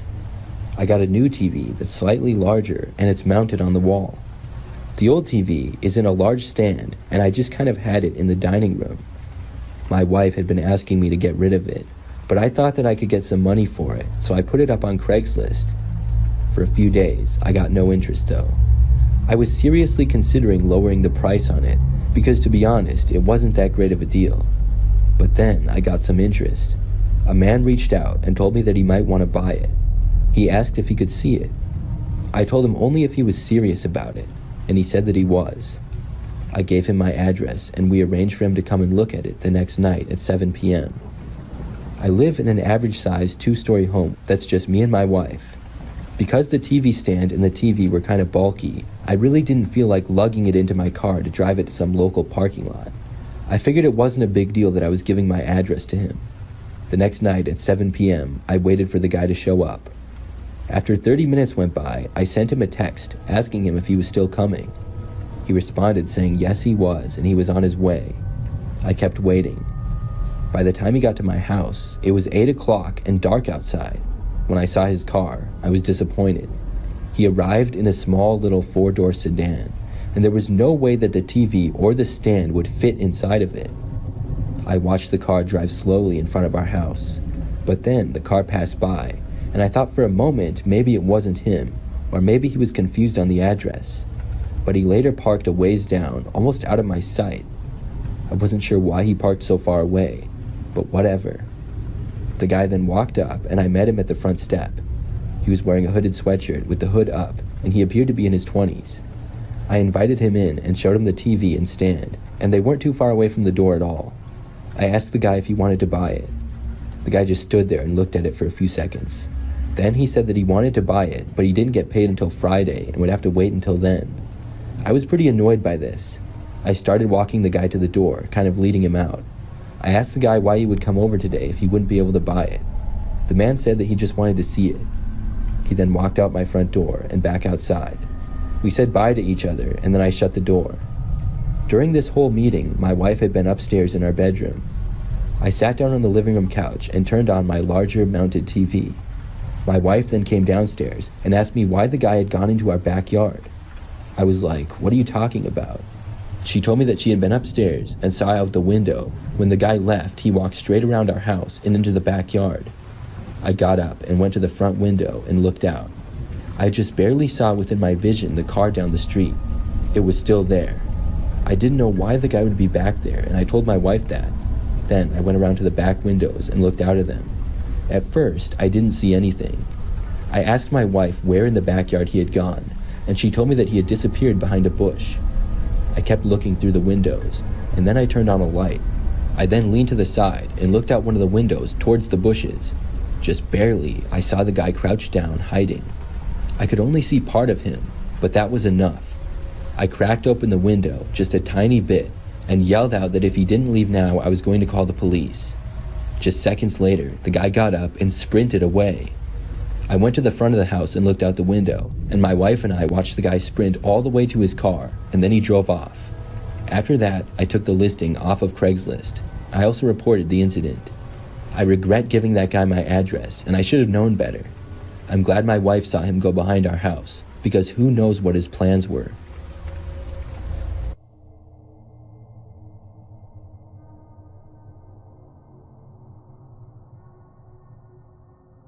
This happened several years ago. During this time, I really needed some extra money. I was still in school and didn't have a lot of time to work at my part-time job. So I went on Craigslist one time in particular and just browsed around to see what the jobs looked like. I'd only gone on Craigslist a few times before, but I had heard you could do odd jobs for money. I didn't even go on that night with full intentions of finding work. I was just there to kind of look around. However, not long into looking, I noticed this one job that seemed interesting. It was to help a guy move. He said that he was moving that weekend and needed somebody to help him out. The guy said he lived alone and would need to have somebody help him load up a moving vehicle and drive it to his new house. The drive was roughly 30 minutes, and the pay for the thing was really good. I think it was like $300. It said it would only take a few hours also, so I decided to contact the guy right then and there. And the next day, he responded saying that I could have the job. The guy's name was Rob. I was given his address and told to go there on the day at about 5 p.m. So when the time came, I drove to the address. It was a pretty typical house in what appeared to be an average residential neighborhood. Rob lived near the end of a cul-de-sac. There were 2 smaller moving trucks parked on the side of the street out front. I parked my car across the street and a little ways down. Then I texted Rob that I was there. He told me to come inside, and I entered his house to see pretty much everything packed up in boxes. We spent the next few hours loading up both of the moving trucks. It was a lot of work, and took us about 1 to 2 hours just to load up the trucks. When we were done with that, Rob gave me the keys to one of the trucks, and he told me to follow him. We both then left and headed to his new house. I had no idea where his new house was. I just knew that it was about 30 minutes away. Rob had told me that his car was already at his new place, and he would give me a ride back to my car when we were done. Overall, Rob seemed like a pretty average guy. We didn't really talk that much when moving. Mostly we had just been working. So I followed him, and we went to this area that I personally had never been to before, but it wasn't far from some places that I did know. It was a quiet and more rural area. I remember we were on this really quiet dirt road with wild land and woods on both sides. Then, finally, he pulled into this really long driveway. There was a house, and it was a much larger property than his last place. We parked the trucks and then unloaded everything into his house. By the time we were finally done, it was like 9 o'clock at night. After being done, Rob started to act strange. We were clearly done, and I said that I should be getting back now, but Rob just sat down on one of the chairs in his house and told me to sit down and hang out. I figured he was just trying to be nice, so I did. But after like 30 minutes of us sitting there, occasionally talking and watching the TV that was on in the room, I really wanted to go. I said again that I needed to leave now. Rob just ignored it when I said it, so I stood up and I asked if he could give me a ride back to my car now. Rob then asked if I wanted him to pay me, and he claimed he forgot. I said yes, and then he got up and actually did pay me the $300, but then he went back and sat down. I sat back down, and Rob was starting to give me the creeps. He was clearly trying to ignore giving me a ride back. So I took out my phone, and I texted a friend who lived somewhat close to that area. Luckily, he was still up, and I asked him to come by and gave him the address. I didn't want to just leave Rob's place, because he lived on a quiet dirt road, and I wouldn't be able to walk anywhere. My friend said he could come and pick me up. Rob just sat there watching TV for the next 20 minutes or so. It was really awkward to say the least. I really didn't know what was going on. Finally, I got a text from my friend saying that he was there and he was parked out front on the side of the road. I stood up and I said to Rob that I had to go. Once more, Rob completely ignored it. Then I just started walking to the front of the house. When I walked away, Rob finally asked me what I was doing. I said I was leaving and I told him bye. Rob then got up and began walking after me. I walked faster and made it to the front door, and as soon as I was out, sprinted down the driveway. I got to my friend in the car and went inside. We then left. I told my friend the crazy story as we drove off. But when we were still going through the quiet neighborhood roads, I noticed headlights behind us. When we turned, the car behind us did as well. I realized that this might be Rob. As we continued back towards where my car was at Rob's other house, he kept following us. At least I thought it was him. I couldn't see inside of his car with it being nighttime, but I was sure that it was him. My friend decided to make a few random turns to test it out, and sure enough, the car behind us did the same thing. We realized that we should drive to a police station, and we did exactly that. When we did, the car followed us all the way there. However, it did not go into the parking lot, but turned away. We stayed there for a while. Then, finally, my friend drove me the rest of the way to my car. When we saw my car, though, there was another car parked right behind it. It was the same one that had been following us. It had to be Rob, and he was still inside of his vehicle. We didn't know what to do. My friend ended up calling the police. We were parked on the side of the road a little ways away. Rob's car was like right behind mine, so close that it was almost touching. We told the police the whole story. They sent out someone to the address, and we waited. Rob just stayed there in his car the whole time. We could kind of see him, not real good, but we could tell he was in the car. Finally, the police got there. They talked to Rob, and eventually he went inside of his house. I was able to drive home, and my friend did as well. After that, I haven't seen or heard from Rob since. It was such a crazy experience. I'm really grateful to my friend for helping me out. I don't know what I would have done without him there.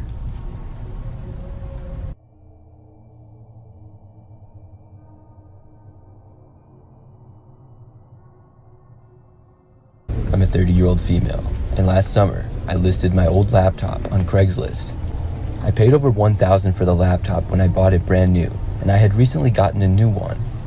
The laptop was about 3 years old, and it worked great. I figured I could still get a lot of money for it, and I did a little bit of research on what it was worth before listing it.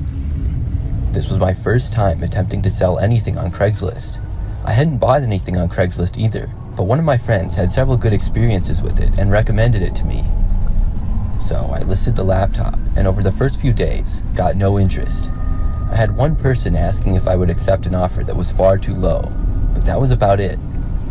Then, I finally seemed to get somebody that was seriously interested in it. I got a message from someone asking if the laptop was still available. I told them yes, and the person said they would like to come over and buy it. The person said his name was Tony, and he was willing to pay full price for the laptop. He said that his had recently broken, and he really needed one.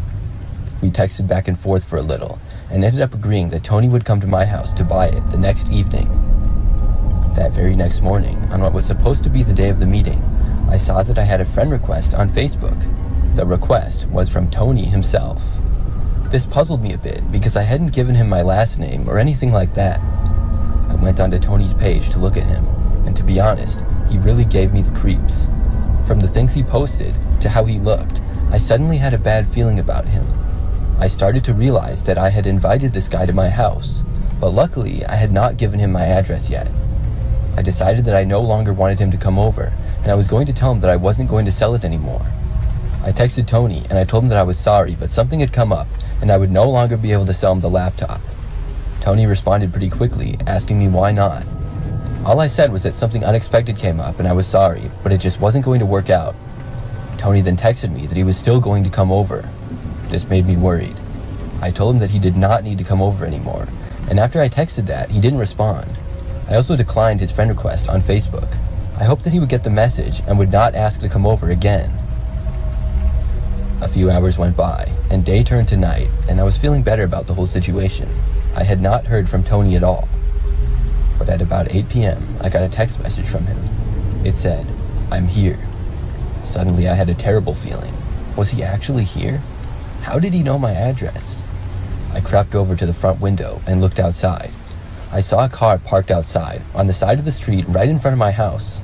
The driver's door opened, and sure enough, Tony was there and walking out. I decided to pretend that I was not home. Most of my lights in the house were off because I had been in the other room. Tony walked up to the front step and then knocked on the door. I remained where I was and did not even think about answering it. He waited and then knocked again. This went on for probably 5 minutes. I was just hoping that he would finally give up and leave. It was quiet for a while, and I was thinking about checking to see if Tony was gone, but then I felt my phone vibrate. I looked at it to see that Tony had texted me again. This time, he said, "I know that you're home. Let me in." I had no clue how he knew I was home, but I still didn't answer. Then, about a minute later, he tried calling me. After I didn't answer his phone call, he started pounding on the front door. Finally, I decided to text Tony back. I said, "Leave now or I will call the police." Tony did not text me back. He kept knocking on the door on and off for a few more minutes. When this continued, I went ahead and called 911. I told them basically the whole story, and I was told that a police officer would be there in 5 to 10 minutes. After the police were on their way, I got another text from Tony demanding me to let him in the house now. I didn't respond. Then I heard what sounded like Tony running from the front of the house around to maybe the back. I didn't hear anything for a while afterwards. A short time later, the police officer arrived. I answered the door for him and spoke to him for a few minutes. It looked like Tony was gone though. I showed the officer the texts, and he ended up searching in my backyard as well as the front and sides of my house. Tony was gone, but the officer told me not to hesitate to call if Tony caused me any more problems. I couldn't believe that Craigslist could be such a dangerous place. Sure, I had heard stories about it, but I didn't think it would actually happen to me. Not in my city. I had always considered it to be really safe. Plus, I was new to Craigslist and had never actually used it before. I guess I learned the hard way to be very careful while using it. The crazy thing was that I had never given Tony my address. I was going to, but hadn't done it yet. So about an hour after the officer left, it was now about 10:30 at night. I was in my bedroom now, but not asleep yet. I was just watching TV and laying in bed. That's when I heard glass breaking coming from the back side of the house. I knew instantly that Tony was back. Then my phone started ringing. Tony was calling me. I did not bother to answer it. I rejected the call and then blocked Tony's number. I ran to my bedroom door and locked it. Then I called the police once again. Tony was walking around at the other end of the house, near where he had broken in. I heard him yell something, but I couldn't tell what it was. I told the 911 dispatcher that Tony was back and he had broken in. I was told that officers would be there as soon as possible. I didn't know how long I could wait though. I ran into my bedroom closet, which was small, but I could fit inside. I hid myself as best as I could. Tony made his way closer over to my bedroom. Soon, he was right outside my bedroom door. He then yelled for me to let him in. He threatened to break the door down if I didn't. I yelled loudly that I had already called the police and they would be there any minute. Tony didn't reply, but pounded very loudly on my door several times. Then he walked away and seemingly charged back at my door to try to break it down. I heard the loud crashing of him running into my door, but luckily it did not break. If he got into my bedroom, it was probably only a matter of time before he would find me. He walked away again, but I didn't hear him for a while. I really wasn't sure where he went. Soon, there was a knocking at the front door of my house. It was the police, and at first I was afraid to leave my room, but eventually I was able to. I opened the door and I ran as fast as I could to the front door of my house and then let the officers in. This time, there were at least 5 police officers there. I let them in my house and I stayed outside with one of them. They were in my house for quite a while before finally coming out with Tony. He had been hiding inside, in the attic. This gave me chills when I heard it. He had gotten away the first time the police showed up, but luckily not the second. After this experience, I haven't used Craigslist since.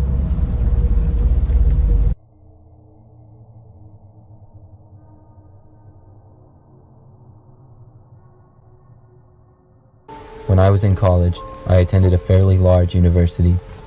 I had a small apartment about a mile outside of campus. I needed a roommate, but all of my friends already had places, so I put an ad on Craigslist for one. A guy named Peter responded to my ad and asked if he could see the place. I agreed, and the next day he showed up to look at it. He seemed like an average guy to me. He said he didn't attend the university, but he worked nearby. Overall, he seemed like a pretty nice guy. Everything went by normally, but I just had a bad feeling about him for whatever reason. After looking at the place, he left, and I said I would get back to him shortly. Later that night, I was just relaxing and flipping through channels on the TV. The news was on and they were talking about a murder that had happened. They had just caught the suspect, and when they showed his picture, it was the same man that looked at my place.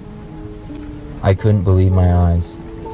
Needless to say, I didn't end up having him as my roommate for that apartment.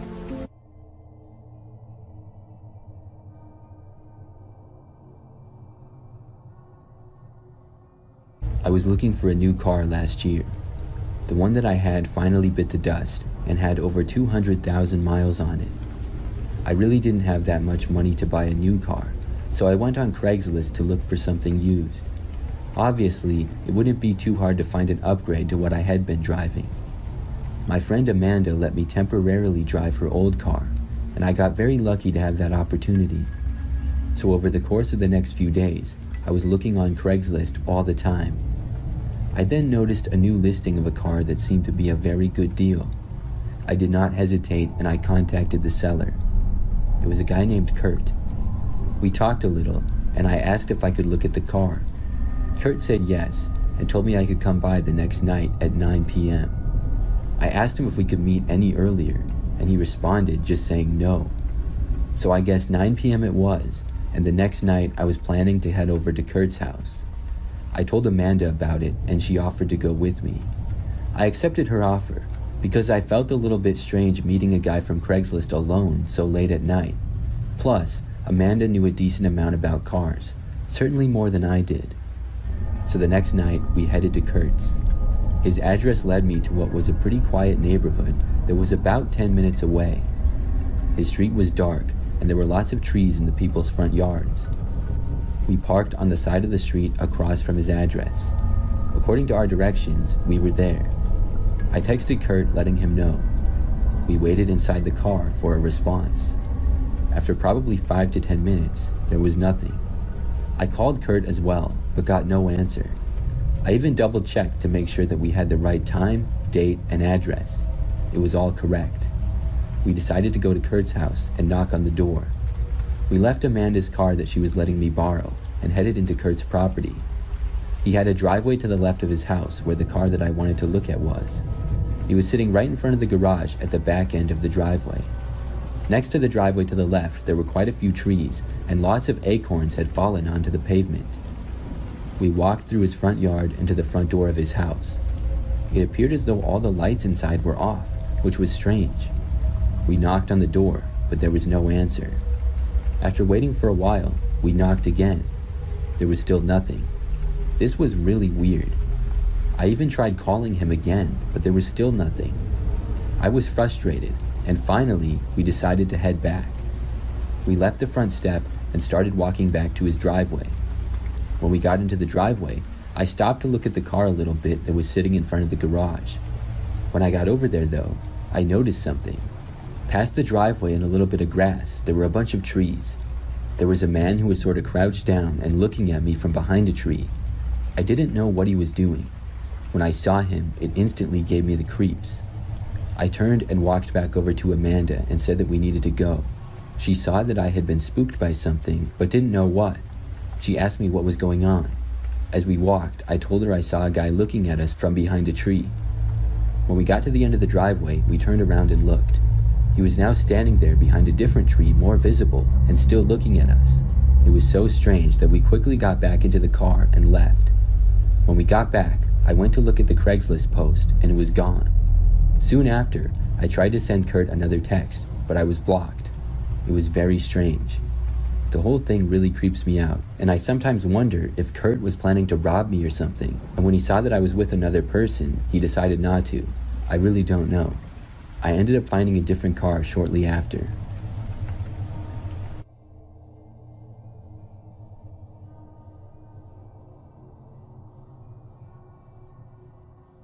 I decided to sell my old desk on Craigslist. It had been lying around in my room, gathering dust, and I figured it was time to go. I took some pictures and then listed it, but after waiting for a whole week with no interest, I was starting to lose hope. Then, out of the blue, I got a message from a guy who seemed super interested on checking out the desk. We messaged back and forth for a little while, and soon I gave him my address to come and buy it. On the day of the meetup, the man showed up, and something about him felt a little off. Anyway, I welcomed him in and led him to where the desk was. The man had sort of long hair that was blondish red. He was thin and also somewhat short. He looked at the desk for a minute or two. There really wasn't much to it. It was just an old desk. But then he looked up and asked me if he could use my bathroom. I was confused at first, but I didn't want to be rude, so I pointed him in the right direction. He was in there for a little while as I waited in the living room by the desk. Then, finally, the man came back over and told me that he really had to get going. He thanked me for showing him the desk and said that he would consider it. Then he left. I was sort of confused and also disappointed. The whole encounter seemed strange, and I was really hoping that the man would have bought the desk from me. Later that day, I decided to lower the price on the desk on Craigslist in hopes that it would get more attention. That very night, though, something strange happened. I was sound asleep when I suddenly woke up to strange noises. I sat up and listened closely. The noises sounded like they were coming from down the hallway. I couldn't figure out what was causing them, and they went on for what felt like forever. After waking up a little bit, I soon realized that the noises were coming from my bathroom down the hallway. This was really strange to me, so I decided to get up and check it out. I got up from my bed and slowly walked over to my doorway. It was open a little, and I stuck my head out to look into the hallway. Just as I did that, I saw the same guy who had looked at my desk earlier. He was leaving my bathroom and starting to walk down the hallway in the opposite direction of me. I quickly ducked back into my bedroom. I was really glad that the guy hadn't seen me. Still, I was really scared, and I couldn't believe that this guy was inside my house. I shut my bedroom door and locked it. I hadn't thought to be quiet, and it made a noise much louder than I had expected. After this, I heard movement as if the man was now walking in my direction. Sure enough, his footsteps started moving closer to my bedroom. I backed up and ran to the corner of the room farthest away from the doorway, got my phone out, and called the police. In the meantime, the man tried opening my bedroom door. When he did, I started freaking out. Then he began banging on the door loudly, not as if he wanted me to let him in, but as if he was trying to break the door down. I looked around the room, but didn't really have any decent hiding places in there. I also had nothing I could really use to defend myself. As the banging continued, I worried that my door wouldn't be able to hold up. I looked to the window and decided that I would have to jump out. The bedroom was not very high above the ground, and I could make the jump to the grass pretty easily. I went to the window and started scrambling to get it open. It was a lot harder than I thought it would be because I was panicking. The bangs on my bedroom door got louder and louder. Finally, I got the window open and I jumped out onto the lawn beside my house. Then I ran down the street as quickly as I could. I didn't really know where exactly I was going, just away from there. I wound up making it to the end of the block before running out of breath. Soon I started walking and I felt much better and was relieved to be away from there. The police arrived at my house only minutes later. I saw the flashing lights from the next street over and I walked around. When I saw them, I carefully headed back, and when I got back to my house, I was able to see that they had caught the man who had broken in. I spoke with several officers for about an hour, recapping the whole situation. When I learned that officers had found the man in my bedroom with the door broken, I couldn't believe it. I'm really glad that I left. I'm not sure why the man broke into my house though, and what his intentions were. I do know that he got in because he left the bathroom window open a little bit for himself when he had looked at the desk earlier. It was never really his intentions to buy it. To wrap up the story, I will let you know that I did end up selling the desk at a lower price several weeks later.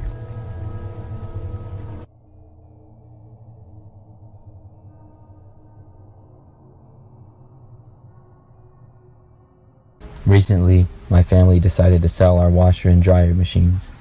They worked well, but we were planning on redoing our basement and wanted something newer that would go with the design.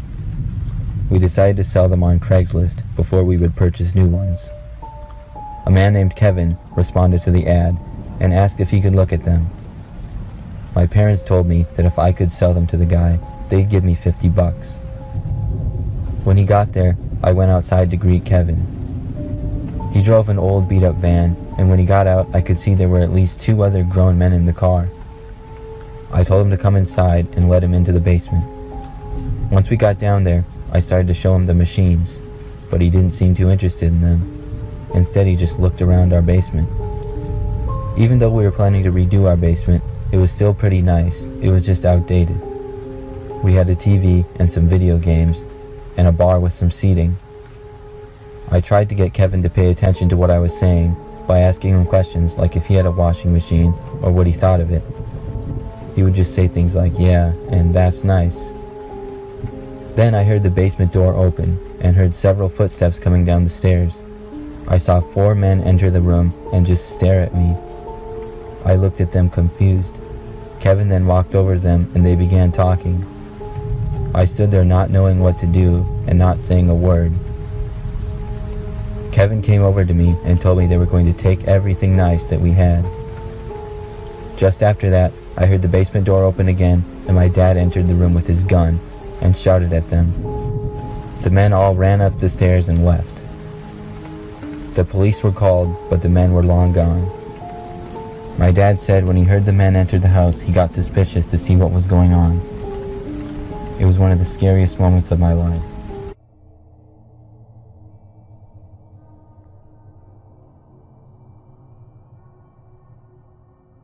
A few weeks ago, I was selling an old couch on Craigslist. I was not expecting much. Really, I just wanted to get rid of it because it was old and taking up space. I already had a newer and much nicer one. I live by myself in a 2-bedroom house about 20 minutes from a major city. The couch had to go, but I first wanted to see if I could get any money for it before just giving it away. I had listed the couch on Craigslist for $75 or best offer. It sat there for over a week with no action. Just one text asking about it, but it never materialized. Then I lowered the price to $50. For a few days there was still nothing. I was about to just make it free when I received a text from somebody asking about it. I told them that it was still available, and the person said they were willing to come by and buy it. I agreed, and the person said her name was Gabby. So after agreeing on a time, Gabby showed up the next day. She arrived at my house and I let her in. After seeing the couch, Gabby offered me $20 for it. Now, this was obviously less than what I was asking, but I was also happy to get anything for it. I accepted her offer, and then I helped her load the couch out onto her truck, and we got it in okay. After that, she left. I was feeling good about getting rid of the couch. Well, that night I was sleeping, but suddenly woke up a little after midnight. There were these really loud banging noises. At first, I thought somebody was trying to break in. I instantly became completely awake. I heard that somebody was pounding loudly on my front door. It also sounded like possibly somebody was pounding on a window as well. There were seemingly multiple people there. Someone else may have been banging on another window too. I was too scared to look though. I just got my phone, called 911, and hid under my covers. The pounding noises were almost constant, going on for a good 5 minutes at least. Then they finally stopped. Things became extremely quiet afterwards. I didn't know if the people had broken in or were still there or what. I stayed where I was, waiting for the police. Eventually, they got there and looked around my property. However, whoever had been banging on my doors and windows had left. I didn't know what they looked like or how many people it was. I told the police what I could, but they couldn't do much other than tell me to call again if they returned. After that, the people thankfully did not return. To this day, I don't know who it was or what they were doing banging on my house. I personally think it had something to do with Gabby, who bought my couch. Now, I could obviously be wrong. I have no proof, so I'm not accusing her. But I've never experienced anything like that, and the same day she goes to my house, this happens. Maybe it's just a coincidence, who knows? I'm just hoping that nothing like that ever happens again.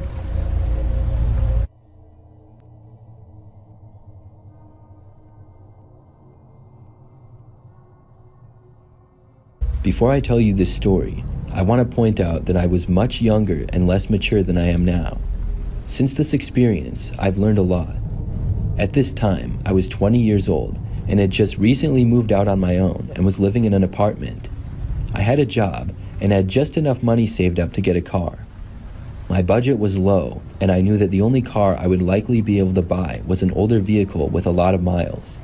As long as it was durable and ran well, I didn't care though. I was just happy to be able to purchase my own car. I lived close enough to the city that I could take buses places, but having a car is much more convenient. I started looking on Craigslist for a car and set my budget. After a few days of looking, I found one that I thought would be really good.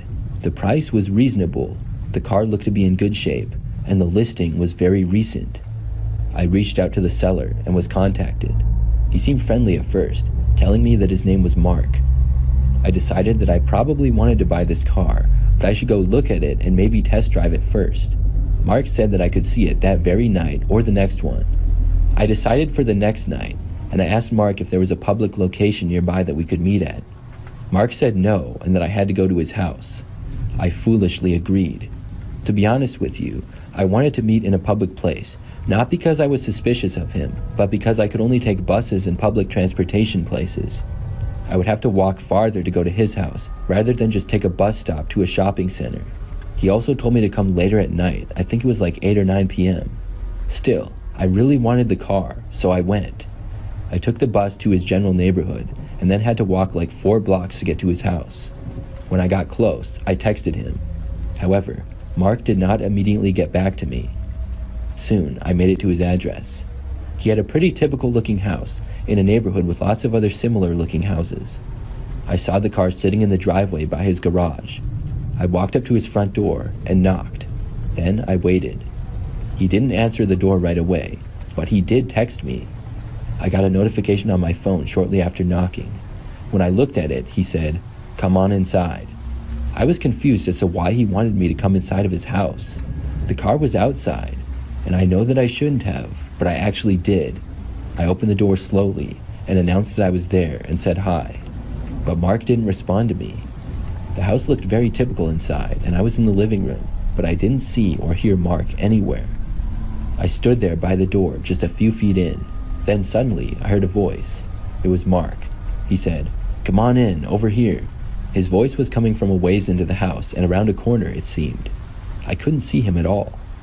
I started walking into the house to where I had heard his voice. Just a few steps in though, and suddenly all of the lights went out. It became pitch black and I couldn't see a thing. When this happened, I just wanted to get out of there. I turned around and tried heading for the door, but it was so dark that I had no clue if I was heading in the right direction. Meanwhile, I started to hear footsteps quickly approaching from behind. I sped up, running into a wall, and then tried feeling my way to the door. But just moments later, the footsteps reached me, and I felt somebody grabbing for me. They got part of my left arm, and then I sprinted forward and away from them. I got lucky and ran into the door, which I quickly felt around for the handle and then opened it. Even though it was dark out, I could finally see much better. I sprinted out from the house and was not followed outside. Then I ran away down the street and didn't stop until I had made it back to the bus stop. I kept a careful eye out as I waited for the next bus, but I didn't see the guy. Eventually, I was able to catch a bus home. When I got back home, I looked back on Craigslist and the ad was taken down.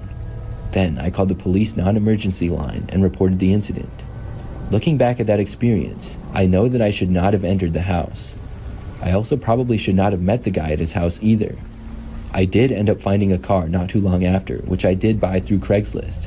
I still use Craigslist, but I'm much more careful and I'm sure to meet the person in public and not go to other people's houses.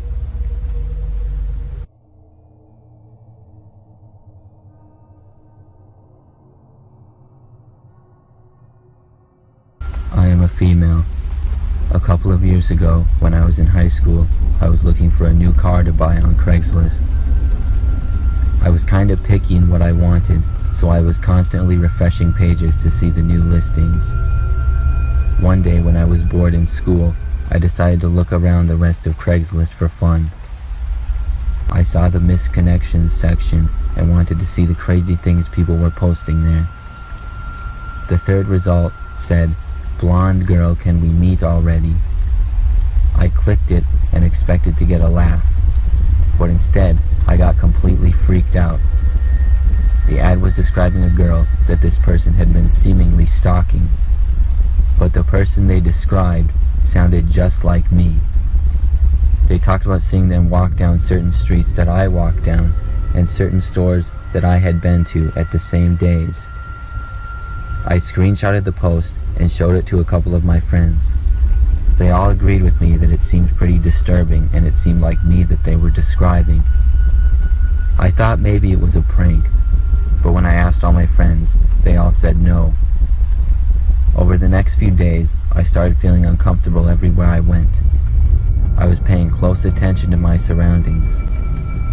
When I was driving home from school one day, I noticed a car driving behind me. It followed me all the way to my house and then drove past.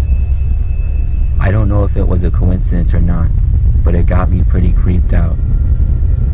I was debating telling my parents about the ad, but I still wasn't for sure that it was me they were describing, and I didn't want to scare them. A few more days went by, and nothing happened that I noticed, until one of my friends sent me a screenshot of another post that was made on Craigslist. The person in the post described me leaving school on the last Thursday and also described to a T what I had been wearing. Now I knew that it was me for sure they were talking about, but I just couldn't figure out who would do something like this. That night, I was laying in bed trying to fall asleep. I was starting to drift off when I heard a noise come from outside my window in the bushes. I looked up and saw a man holding a camera outside my window. I screamed as soon as I saw it. Then I saw a flash come from the camera and the man run away. I didn't get a very good look at him at all. My dad came rushing into the room a few moments later. When he did, I explained everything to him. We went to the police the next day. No other posts were made and nothing else happened, but unfortunately, they were never able to find out who was responsible.